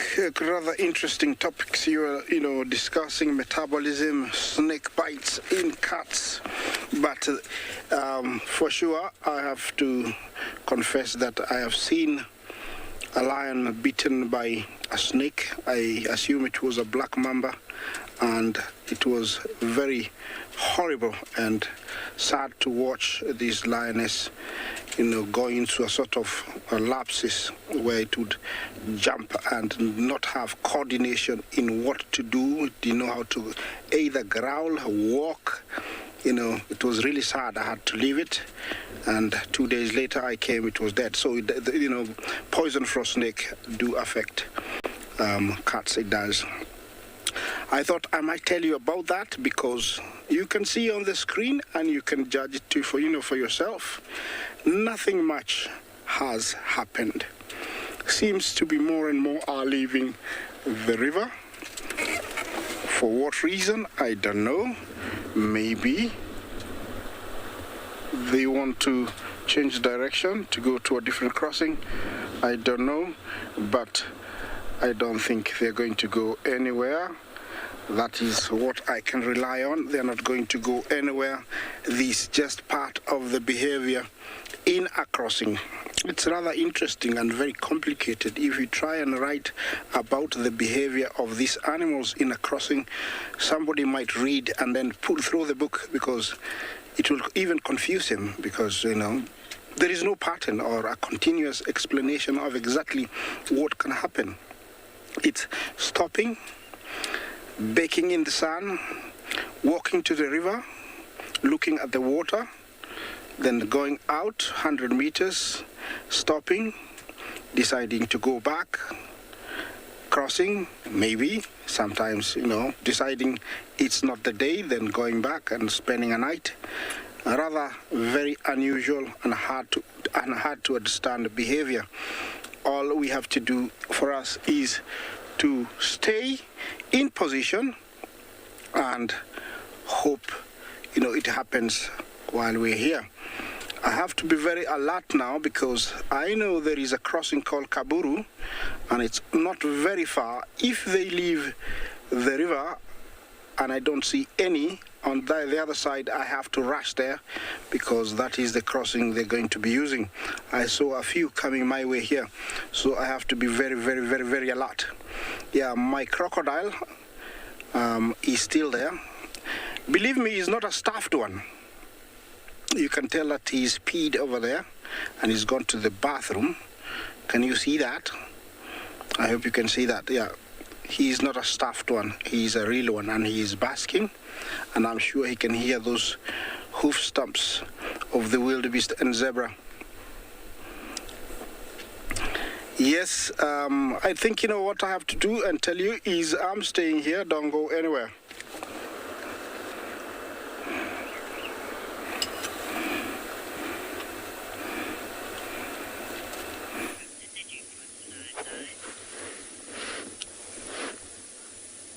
And we have finally managed to locate this elusive leopard. She's literally been walking circles all around us all morning. And then they happened to find the carcass earlier. And I think she was gone up until now to go and fetch her cub. Now we're actually quite far away at the moment because we don't want to move in too quickly. We want to give her a chance to settle down. She looks like she's in the process of maybe moving it or plucking the fur. I'm not too sure at this stage. Just look at that. How amazing is that? It's a pretty tall tree. You can see the leg of the impala dangling below her, and it looks like also the head maybe.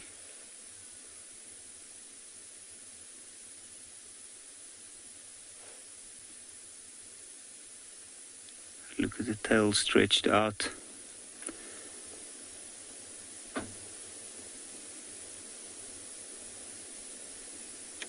And one might ask, how is she functioning at this awkward position?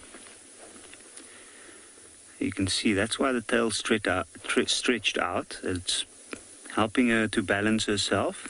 And also she's got her claws anchored pretty strongly into the branch below her. And from the way that impala is shaking, I'm thinking that she's plucking the fur, which is something that these leopards often do. Or I've seen with her, she plucks the fur first and then licks it for a little while, tries and soften the skin, and then she'll start opening up the impala.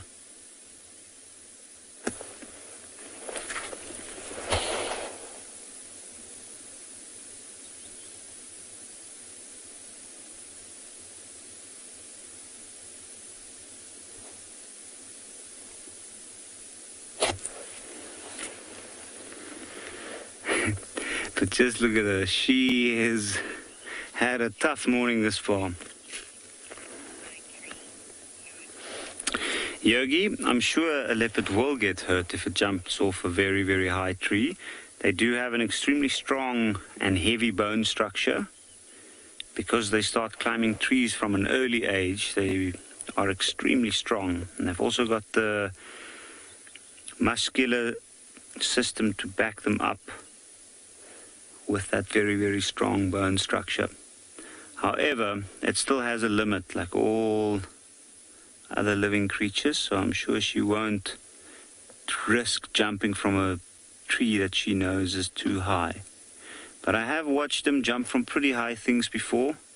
In fact, the height that she's up at the moment, I've seen a leopard jump from just a little bit lower than she is. Maybe that branch below her.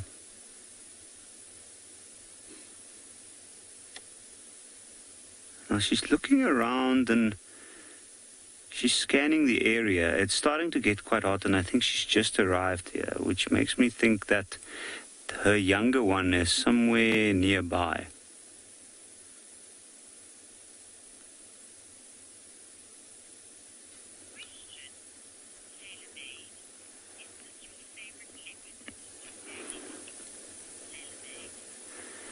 Tailor-made? Yes, certainly. This is my favorite leopard for today.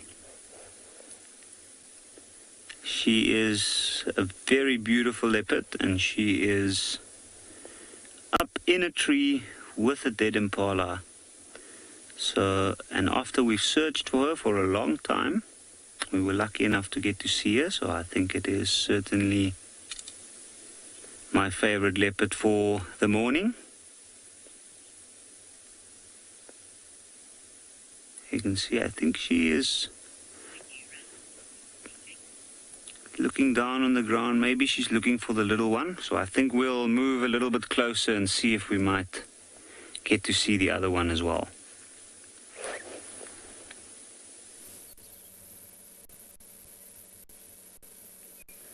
I think the sound of female leopard with some branch in the tree picked up the ears of Tingana.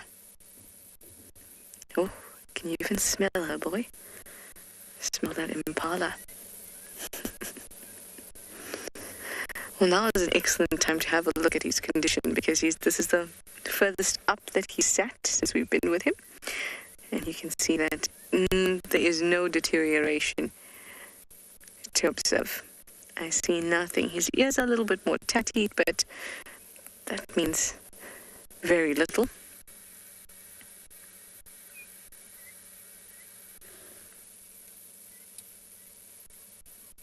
You can see his shoulder blades are still really prominent. He's still looking quite muscular. Yeah, it looks like he does have a bit of blood on his side there, just by his neck. There's a little bit, so he must have eaten recently. See that kind of pinkish spot there.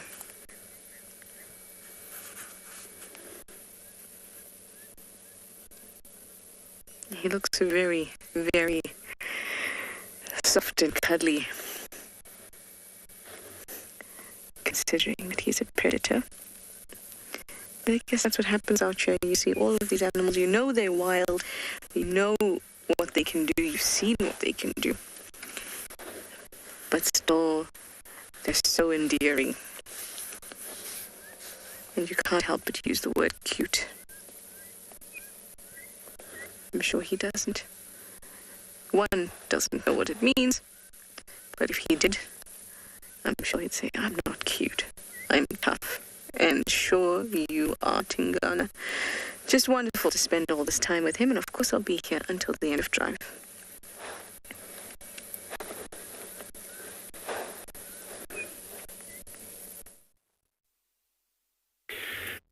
Animals remain wild all the time. I've always seen a few people trying to domesticate some wild animals, and their natural instincts do not leave them. And after like years and years with a particular animal, be it a cat, you'll always see some natural behaviors in them, which becomes very tricky at times. The Maasai giraffe, browsing as usual. And you look at her carefully, regardless of how nutritious the grass is, close where she is, she will not even bother eating it. Because giraffes are basically browsers. Small leaves and twigs that they can get. That to me looks like a kippers bush. And I've seen them eat them a lot, which are very nutritious for them. I've browsed the area Isaac was earlier with the lionesses and didn't see any.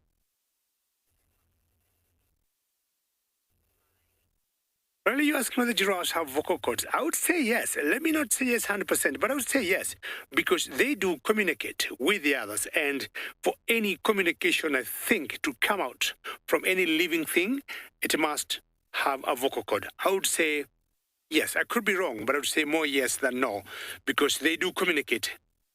Quite inaudible. We rarely hear them, communicating, because most of it is always body language.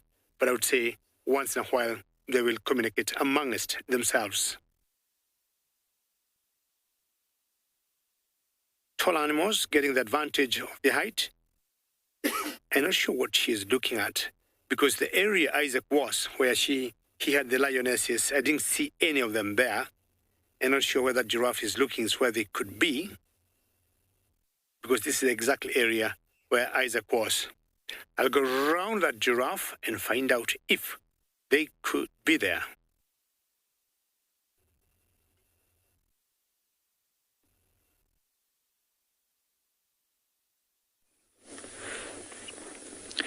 So we've managed to find a little bit of a better view.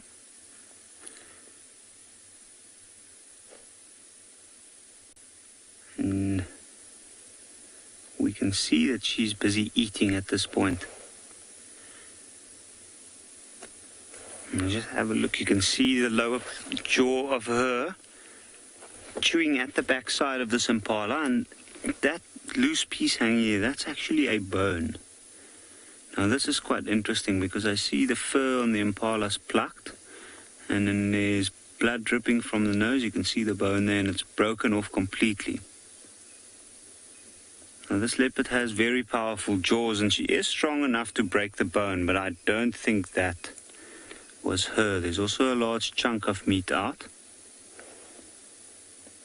And just the sheer height that she's dragged that carcass up the tree, I think that the two hyenas nearby probably got hold of this as she managed to take it down, and they probably ripped parts off, and then she stole it back and took it up the tree.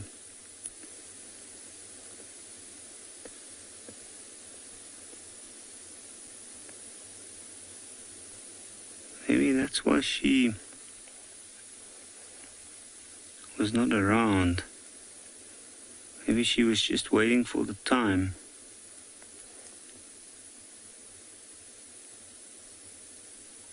Perfect time to steal back her own meal. All you see is, you see the head moving. You can see she's gripping on with her paws on the tree itself. Well, at least the one. The other one, I'm sure she's busy grabbing onto the carpet. Oh no, okay. Actually, there's a paw. It's kind of looks like it's resting. Talking about an awkward position to eat.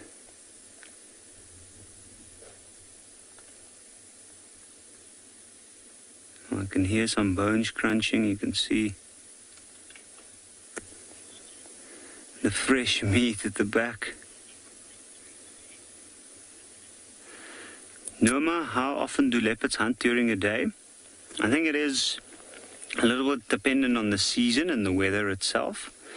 Like, I have noticed that in the drier season, when it's a little bit cooler during the daytimes, we often find that they hunt well into the late morning.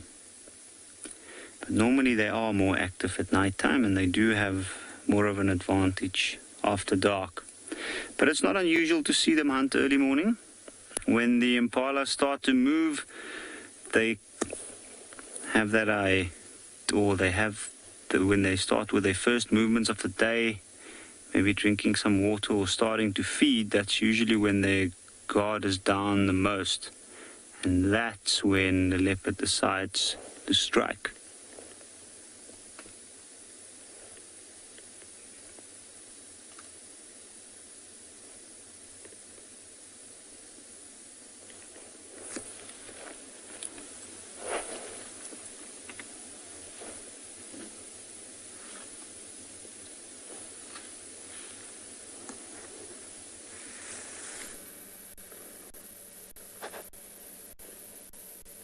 And that is a great time, even in the early evening.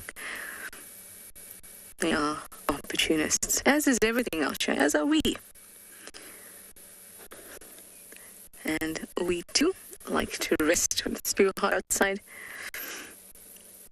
And I hope that Tingana will be here the whole afternoon. Hopefully that means Steve or Andrew can also come through and have a look for him. The last time I had Tingana like this, in a similar area, the next day he was also still around, but it before took down. So we can be hopeful that we'll see more of the Duke.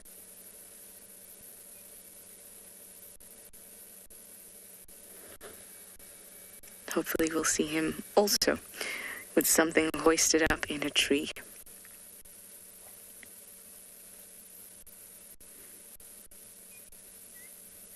I would have loved to have seen the hyena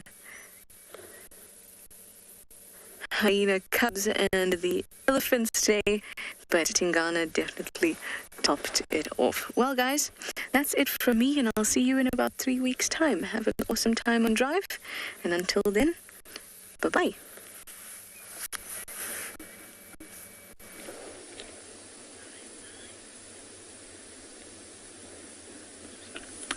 Now, sitting here, we can't help but admire the skill that this leopard is using to balance itself with.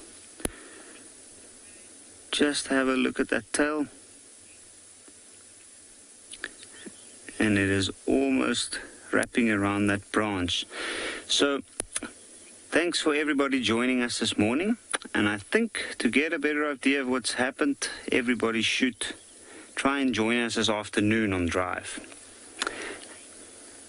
And we'll see how this plays out. Features live coverage of an African safari and may include animal kills and carcasses. Viewer discretion is advised.